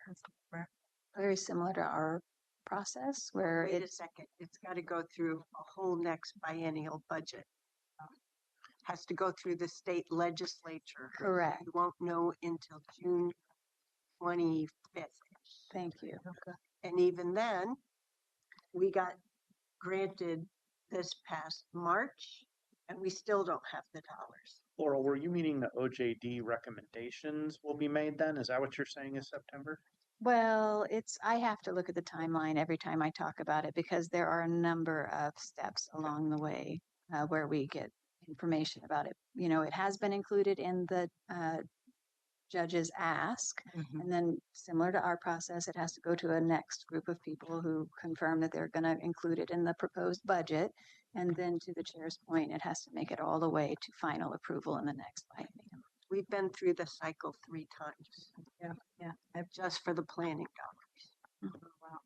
And then the last question, I'll be quiet after this, is I noticed that the approval for the local match happens at the end of, towards the end of, and I don't know why I'm only making eye contact. I should diversify where I'm looking. But I noticed that it's towards the end of 2026, but then there's the legislative, when you were going off the slide that had the state funding process, I think it was 2027. So am I missing a step? We have to identify our local, yeah, this one. But also slide 17. Slide 17. Yeah, it says approval of local match strategy late 2026. And then there's the legislative side of that. So we have to have our local match strategy identified, then the state. This happens before. Well, I think we will want to identify our strategy as soon as possible. And so we are currently. It has to have a credible legislative review in October. So we're shooting for that date in order to be able to. Okay. Like it or not, I think you're going to need to take this timeline and have it added on this slide. Yeah, because the two play together. They do. Yeah, that's all. Thank you. I'll go next. Great. I'm yes on the request. I again underscore the fact that I recognize the relationship with the state that we have here. The other thing that is becoming really clear to me is just the interfacing of these two projects together. And I really appreciate the fact that you're bringing them forward on the same day. You started out, I think earlier, saying this is a lot for one day. It's my request that we continue when we talk about either one to talk about the other just in terms of update, because there is so much interdependency here in relationship to how we go out for money and how we look to the state for money and the conversations that happen. So that's a request that I would make, and I ask if that's supported by my fellow commissioners here, but that's where I stand. So thank you. I'll come back to that. So, my only, and I'm a yes to this. My concern is that this is an optimistic time. And we are already, those of us who have toured the courthouse and certainly met with our consultants on the courthouse, it was pretty dire. This is a 7-year program, optimistically. Probability is 8 or 9 or 10 years. Can we actually maintain services 10 more years with our current situation? And if not, should we not be developing a potential plan B as to what do we do? I'm just anticipating that there may be another facility opened up somewhere downtown here. And we could To emphasize for the the- point, in the summer meeting with the judge, the legislators, and the Mhm. with the chief justice and the judges, they did not like the fact that I said that we weren't going to have a new courthouse out into the 2030s. So Mhm. I'm just saying that I think as much as it is, I'd love to say, okay, this is a good timeline. All we got to do is come up with $500 million. But other than that, I'd really like us to have a plan because that facility is just not functional for another 10 years, I don't believe. I don't think it's Plan B though. You're calling it that. It's really how do we survive? Yeah, Don't we do that with Could some be of our a- courthouses? It's a both and. yeah, it is. You're right. And we're doing some of it with our other courthouse spaces that we have, whether it's the Family Peace Center, whether it's the jail, you know, but that he's It's raised not the enough, point, it's yeah. not adequate. I don't disagree. I'm just saying that we are shoring up. Okay, so I'll go next. This is a really good update. Washington County has a number of big projects that need to meet community service demands. These are two really big ones. The jail and community corrections expansion and the courthouse replacement each illustrate the need. Both of these projects need to be planned with extensive site scenarios or site options. The proximity relationship is very clear to me between these two projects and must be accounted for, and that includes the impacts to operational costs. Right there with you, Commissioner Snyder. I recall at the meeting this summer, as I just noted, that one state senator expressed the expectation that the Washington County courthouse site was already secured with the parking lot right there on First Avenue between Lincoln and Jackson Streets. Nope, it's potential, but certainly not certain. So I have 5 pink tags to get to. Slide 5. In my AOC involvement, which included these courthouse task forces, even though OJD Rep. Don Lemon, he was awesome, he's now retired, I believe, he spoke eloquently at the task force meetings on time and how projects visibility drops out because counties are working on the local match. He had to say that numerous times, but it still went against us. AOC commissioners participate, their viewpoint gets clouded, and I've spent a lot of time with them in side conversations about what is truly the nature of work here in Washington County. What it boils down to is new board, keep at it. You all have to do it together. As I mentioned in 2016, the county chose to not participate in the state court planning process, which led to mixed message politics. Our AOC peers discounted Washington County, even though we made the course correction in 2021, it still held us back. Page 9, on the project organization, good project org, but now we need 2 new circles. One for selected major users, past jurors, city police officers, defense attorneys, prosecutors, sheriff deputies, and that includes sheriff deputies jail and sheriff deputies law enforcement. The second circle we need is the general community. This also reminds me, we need a communication and engagement strategy and that operational plans matter. No, we wouldn't talk about this strategy and the operations plan in public meetings. On the state funding limitations, I also want to hear in the future about standards for defense space and other modern facility expectations for the next 50 years. On slide 17, approval of the local match strategy. What if we don't have enough information to commit to this is a question, though not for today, but we're going to have to come back to this. And there's a straight face test, and I'm not sure it passes yet. Slide 18. I would suggest that you take the Multnomah County Courthouse cost and double it as worst case. They went through a process starting in 2013. Construction began in 2016. They used CGL architects.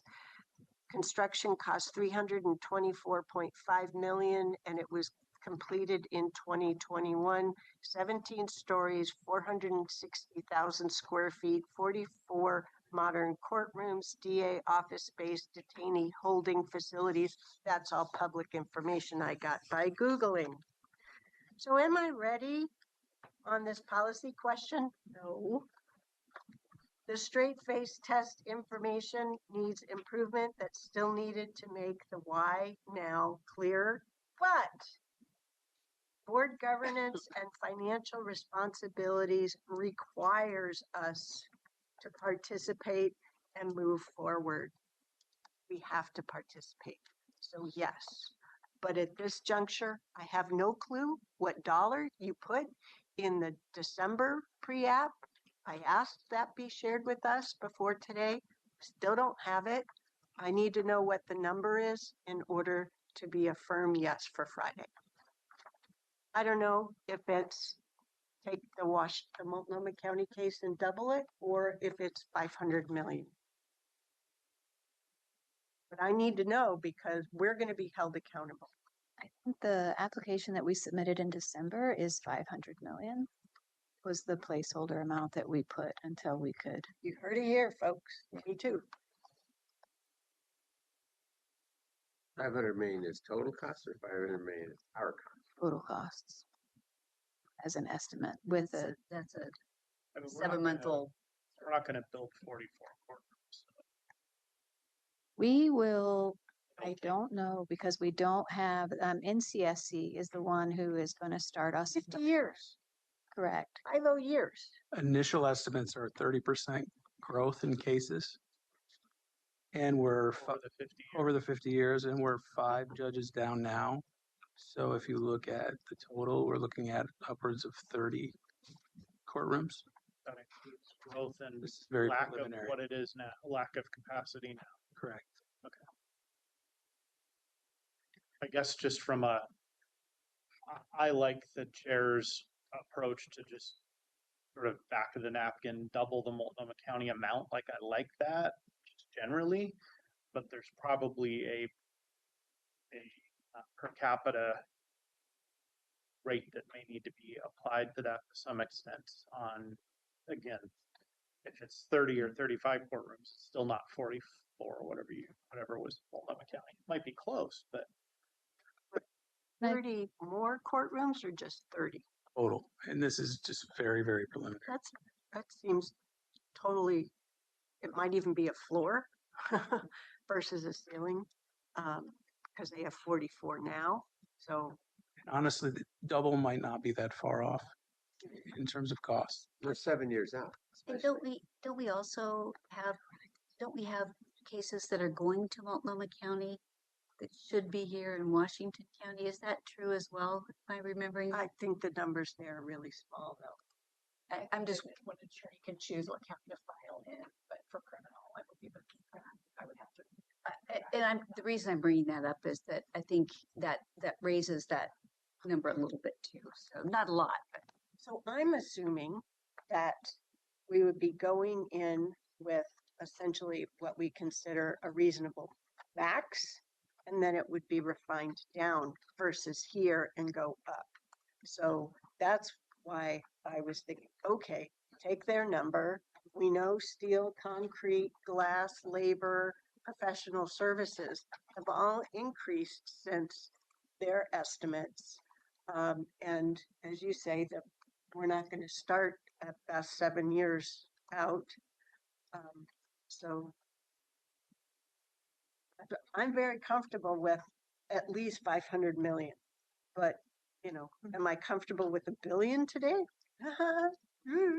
Makes me cringe, but I don't know enough to argue with you. Is it 600 million or 500 million?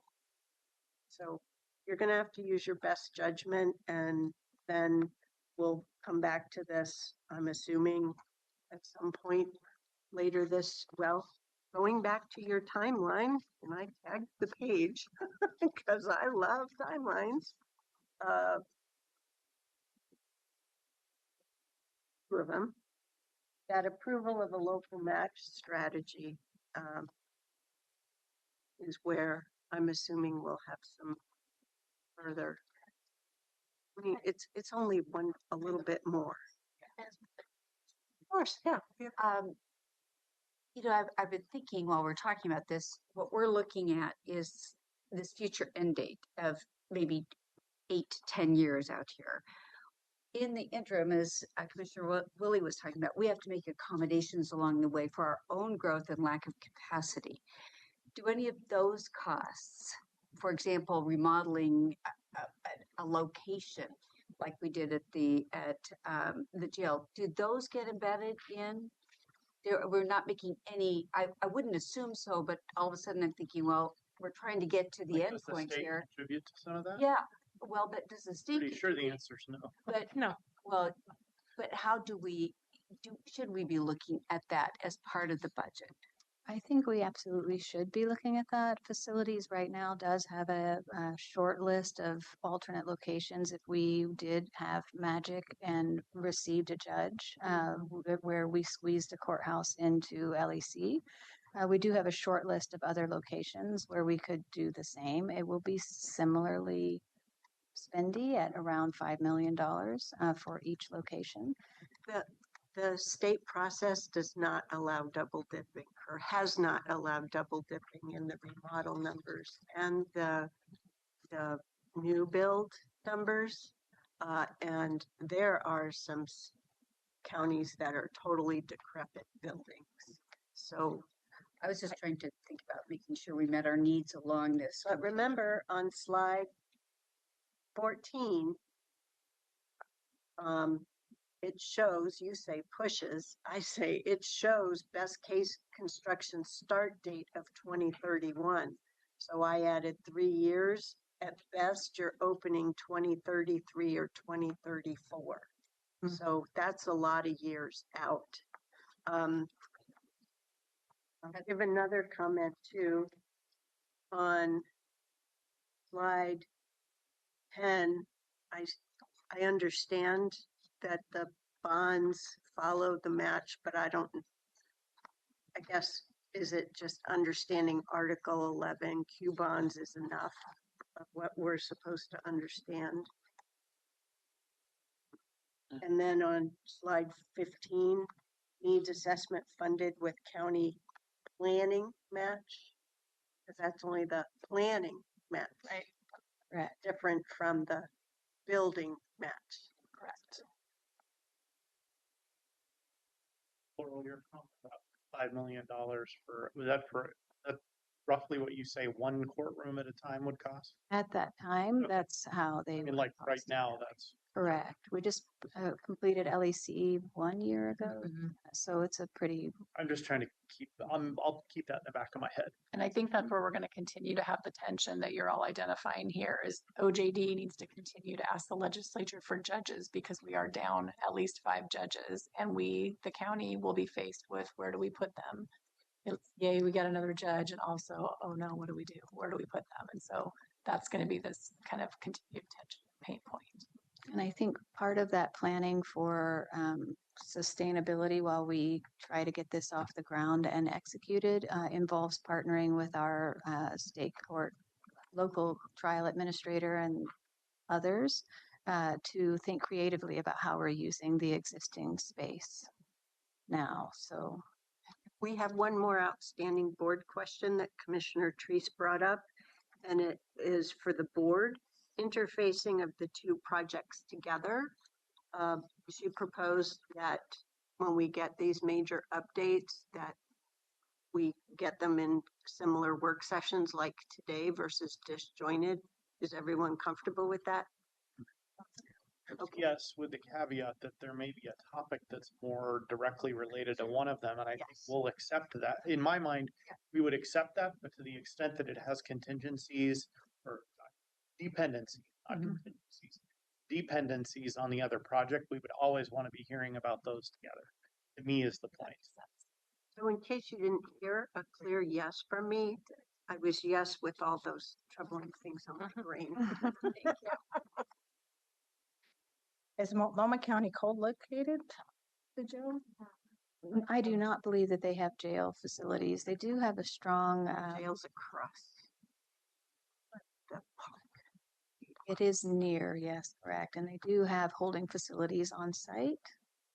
I have toured that courthouse, but Holding facilities. yes. And they have the DA offices are all in that building.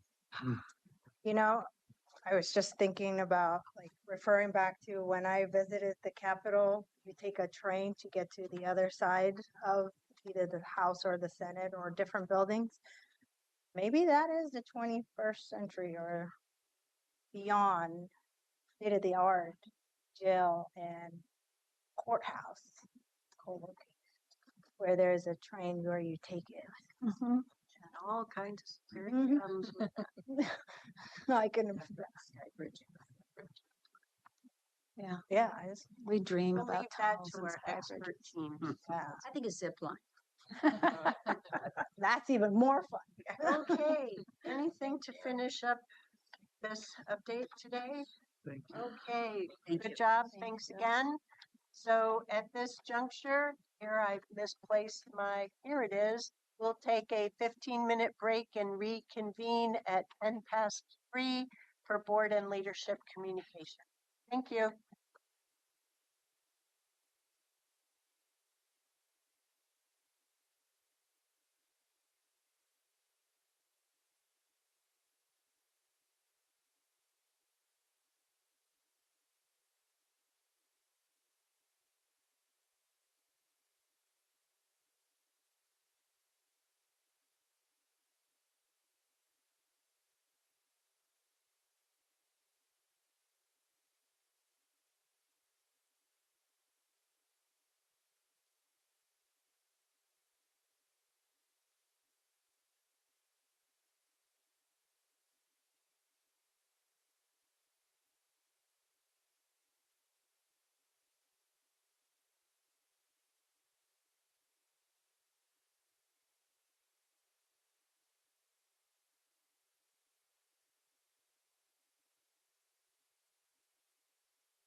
Welcome back, Commissioners. We are now live.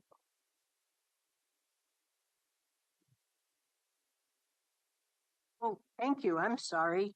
We're having a side meeting that shouldn't have gone that long. My apologies. Okay, we are back from break and in board and leadership communication.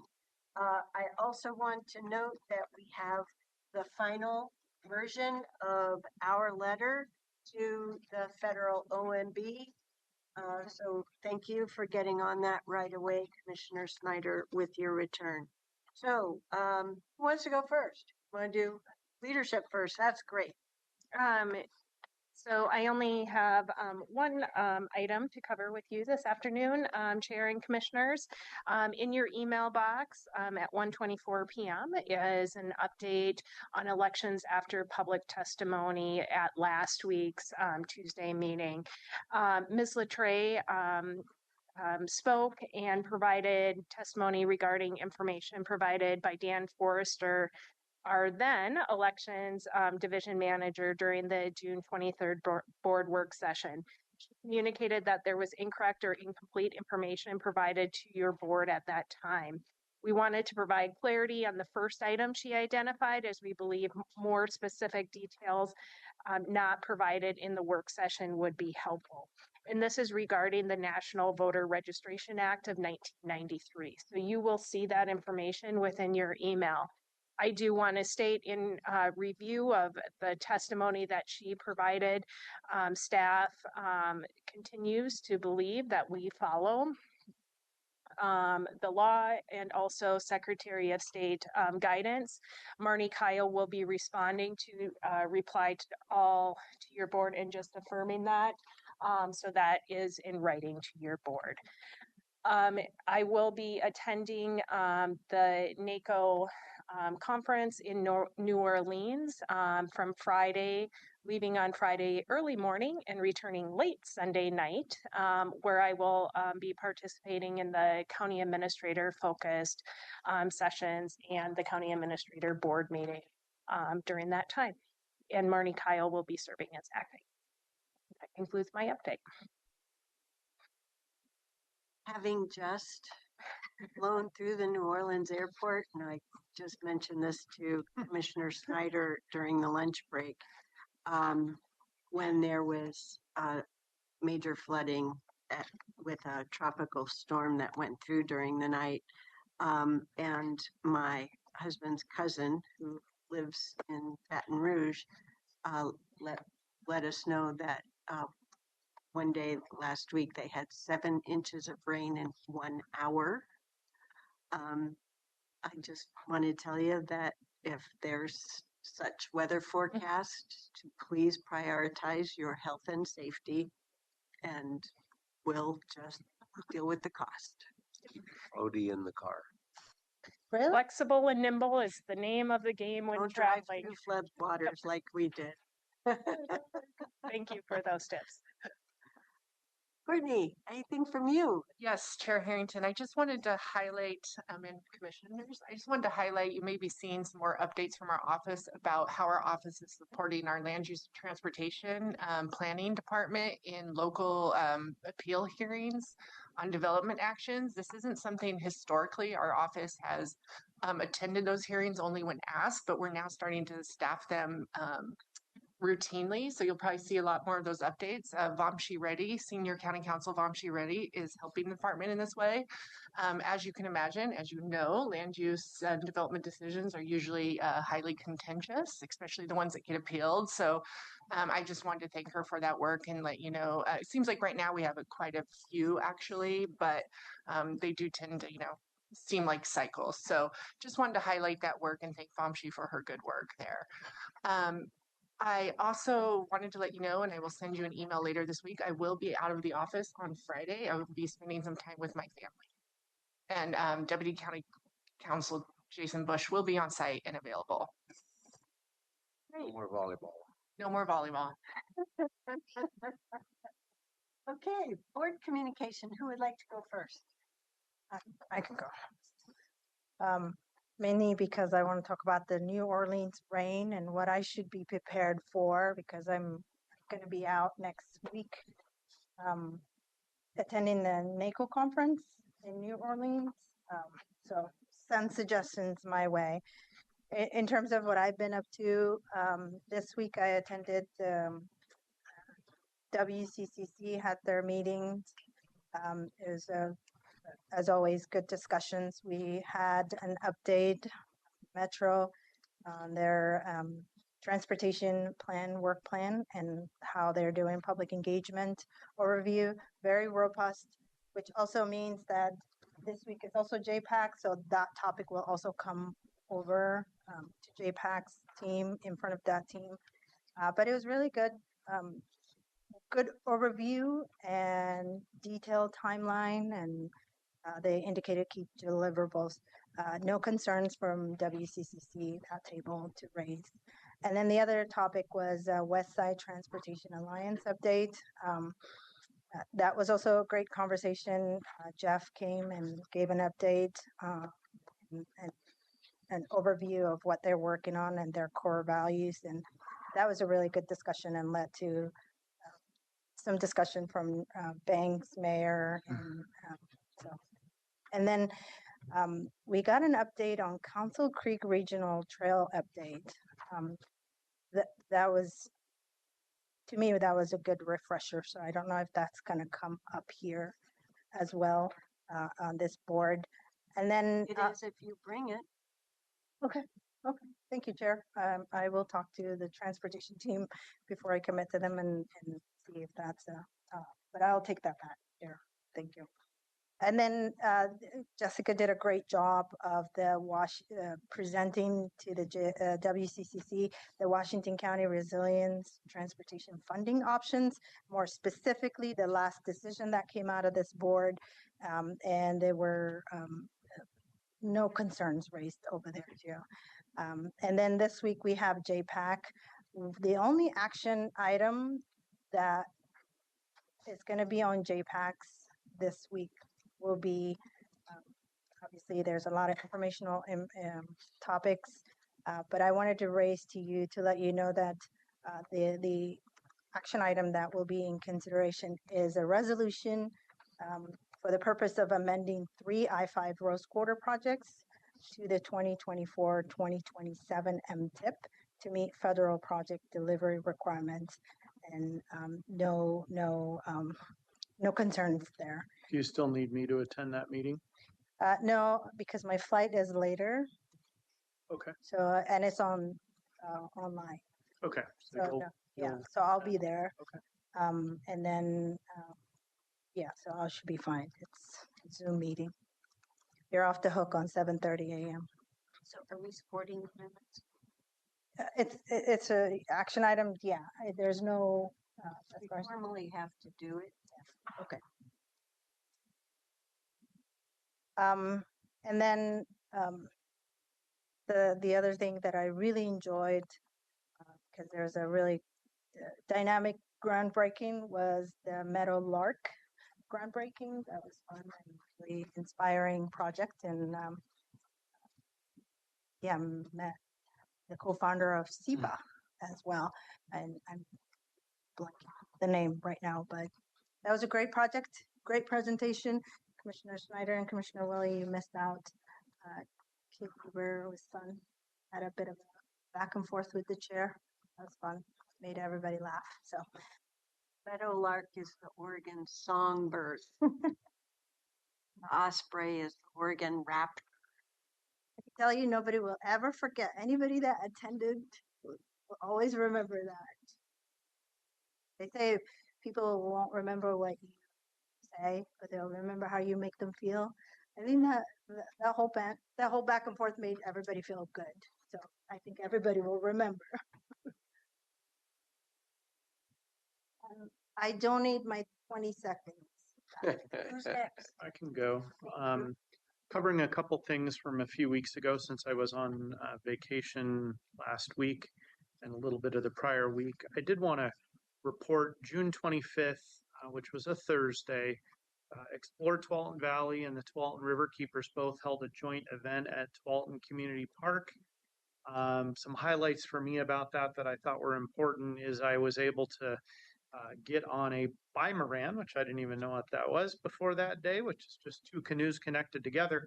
I got to go down and look at the new location or the new expected location of the Riverside Park in Tualatin that will be planned in the future. So that's very hard to see from anywhere From but the on. water? Yeah.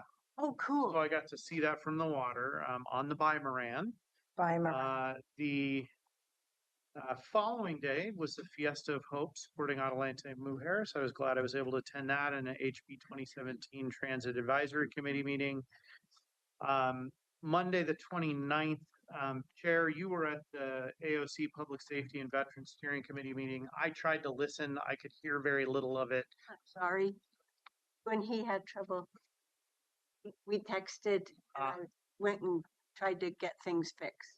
That's okay. I mean, I think it's just hard when it's in that kind of a room and there's a bunch of people in person and it's not really. And it's a large room. Yeah, and it's not a room set up for We that. tried, but the next time, if we have somebody in the room at the table, Yeah. like I was, Yep.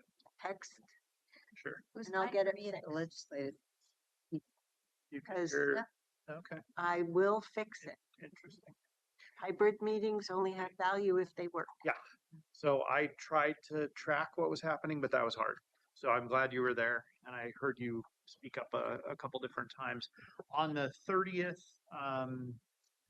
Tigard City manager candidates there was an open forum for the candidates, and I can tell you, you haven't seen it already. Brian Rager, the public works director, was hired as city manager, and that was announced, I think, last week. He's been with the city a long time. He has 30-ish years. Yeah. So that was exciting. I had a couple other events that day, including one that I'll note because it'll be coming before all of us for discussion, is that at the ESPD levy planning meeting, we've got some decisions that the commission's going to need to make soon around timing and whether this board or a future board are going to be making decisions. So that's going to be coming forward soon, and I want you to have a heads up about that. Is it in the rolling agenda yet? Okay. All 5 of us are here, confirmed. And then while I was on vacation, I think Commissioner Fye covered for me at the juvenile crime prevention meeting. Let's see, on the 15th, so tomorrow, I'm going to be meeting briefly with a coalition supporting the flavored tobacco ban. I think they want to talk about implementation and enforcement concerns that they may have, or ideas. Concerns is probably not the right word. And then Friday of this week, I have a briefing on the district aligned community engagement work, and then the public safety coordinating council meeting. So that's what went on while I was either gone or going on this weekend. If it helps you, I can't remember exactly when we had the work session on where the question came up on the tobacco ban. I can't remember her name, great staffer for that education. They're doing education for a year for all the retailers. So they've known since 2022 election that they had that time to work through their inventory. So just in case that date helps. I appreciate Sean Cleve to know. That's all I got. Thank you. Terrific. Thanks. Who's next? I want to start off my board communication with a thank you. I received a letter from a constituent expressing deep appreciation for our Veteran Services team for their hard work when they assisted him. I'm pleased to recognize Sean Files for his excellent work on behalf of Mr. Kuharik. Feedback like this means a great deal to all of us, and I'm grateful when the people we serve take the time to share their experiences.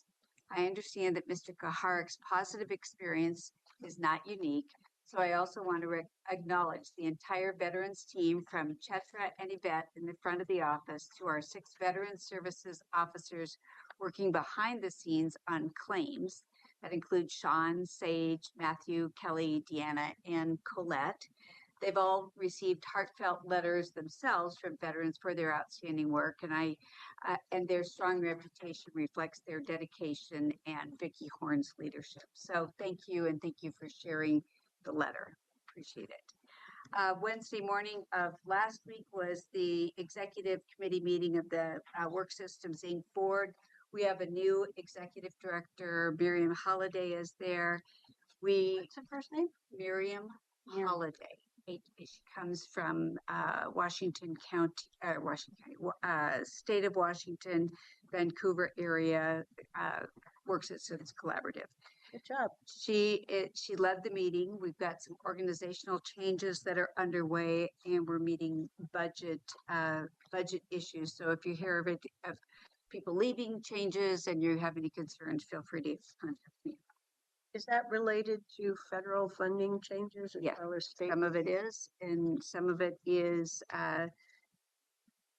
Streamlining. yes, adjusting, yes, making things more effective. I attended the virtual District 2 community engagement listening session along with Chair Harrington. It was there are a few other people there as well, and that process is moving along, so to speak. On Thursday morning, I also attended the Meadowlark Place affordable housing groundbreaking in Beaverton, and I just want to call out the fact that this is affordable housing, senior-focused affordable housing with Head Start on the main floor. So it's really pretty. It's pretty cool. And Chair Harrington was one of the speakers, and you did, underscoring Commissioner Fai's comments, you did a great job. Thanks. So, thank you for that. And last week on Friday, I started my vacation. I came in today for these meetings because I felt it was important. I am going to be going out of town on Friday of this week, so I'll be away, but if you need to reach me, I'll be available by phone, but I am not calling in to the next meeting. Right. You're up. Okay. I'm going to save the best for last, which is the SHS stuff. Yesterday I met with some individuals out in Forest Grove. One of them has one of the Century Farms and wants to convert some of the acreage into.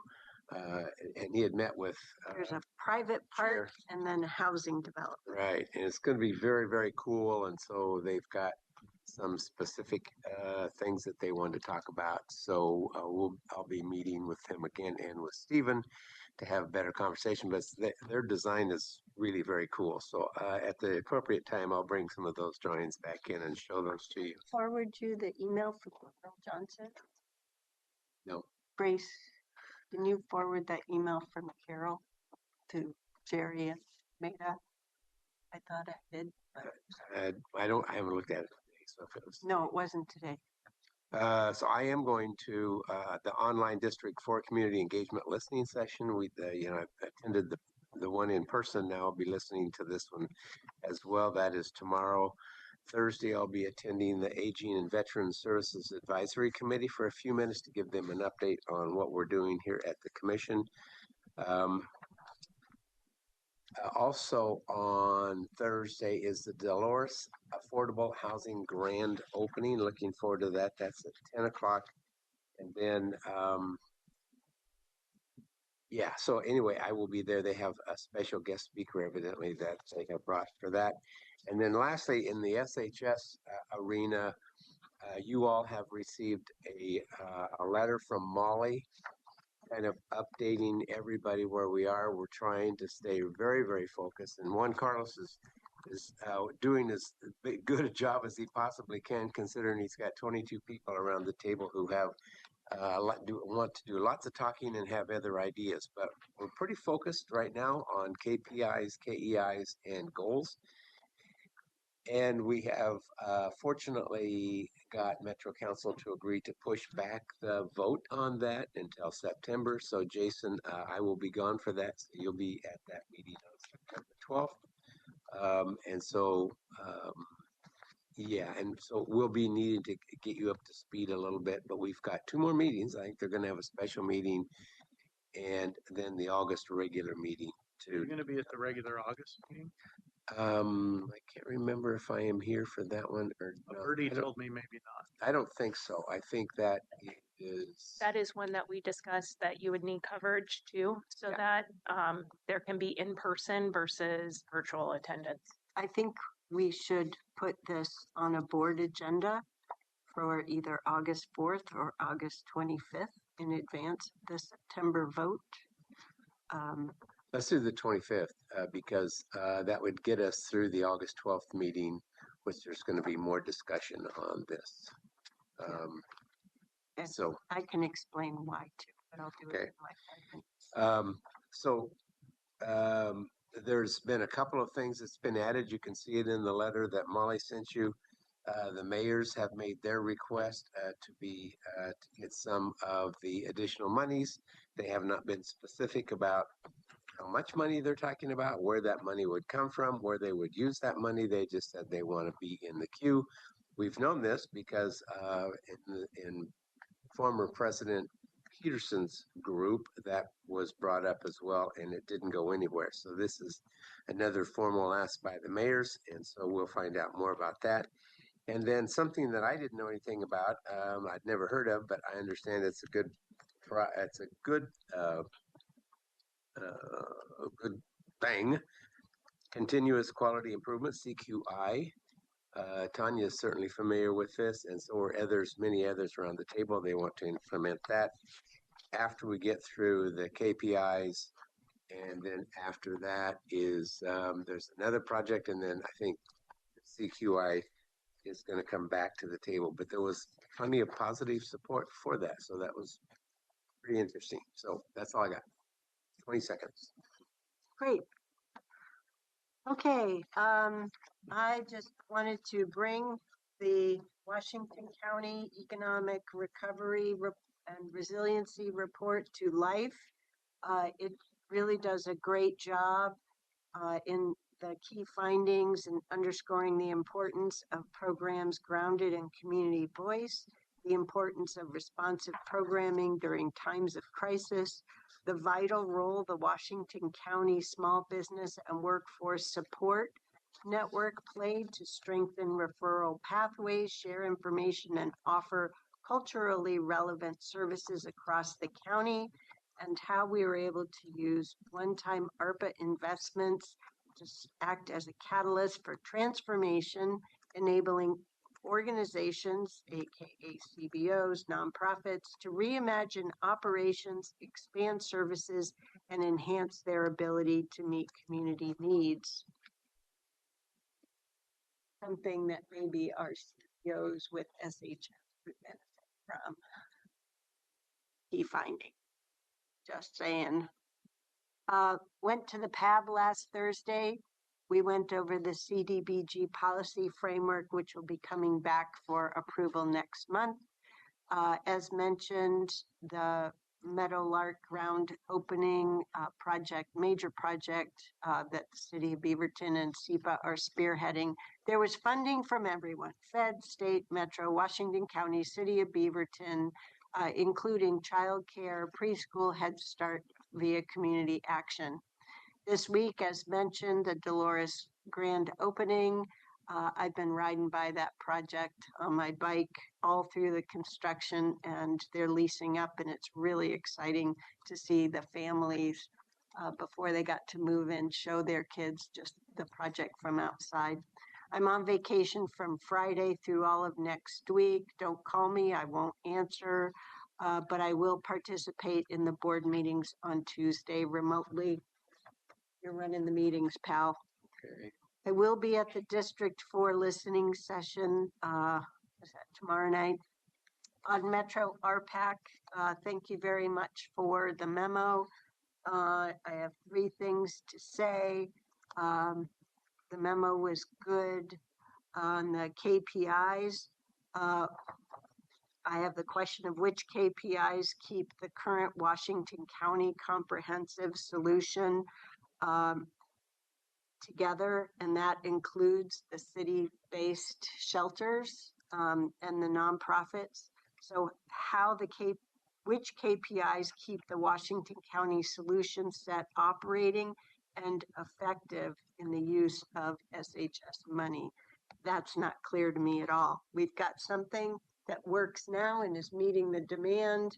If these new KPIs threaten that work, we need to know that sooner rather than later.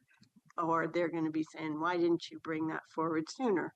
Another one is a question of what impact federal funding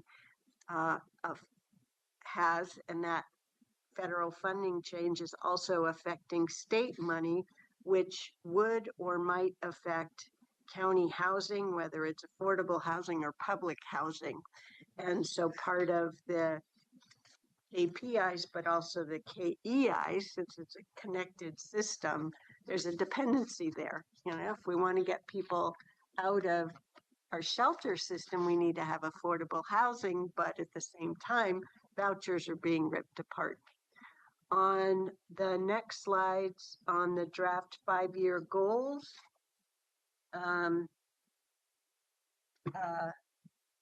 the first one, reduce the length of time people experience homelessness. There's a belief that some individuals may want or need to stay in the homeless shelter program long term. And that goal seems counter for allowing that. It's a policy question. On the second one and the third one, there's a risk of the lack of affordable housing and vouchers to these two sub-bullets under number 2. Number 3, the second bullet still feels like a stretch goal to me. And yes, I can repeat this, we'll have an August 25th, but on the mayor's letter, you know, I agree with some of this. We ask that Metro staff draft appropriate language, but put simply, the streets cannot be an acceptable stop in the continuum of homeless services. So too with the county. We agree with that point. So maybe there needs to be a KPI for the presence of street level homelessness and the number of camping banned infractions. Then later in their third paragraph, they want cities are eligible for funding by the SHS measure. Mayors are committed to remedying street level concerns that presently betray the public's trust. Well, we would agree with that, right? The problem is that if they want funding, where we're going to have a hard stop is that it's going to lose SHS county funding for the system that's in their city. So their camping bans won't work. And I'm afraid this letter isn't making that connection. So they're meeting, Metro supposedly is meeting with them this Thursday, I think. So that's why I wanted to articulate this in a public meeting today. That's all. Thank you for letting me speak a little over. Else? Okay. Well, sorry, we're a few minutes behind. Oh, no, we're ahead of schedule. I think we're ready to go into executive session. So I would ask for a motion to adjourn to executive session pursuant to ORS 192.660 sub 2 sub E, plus real property negotiations. I forgot to ask if staff would be ready. Staff is ready. We're ready. We have a motion. Do we have a second? We have a second. All those in favor, please vote by raising your hand or saying aye. Thank you. Any opposed? The motion carries unanimously 5-0. We're hereby in executive session, but we're going to hold any verbal anything until the room is clear.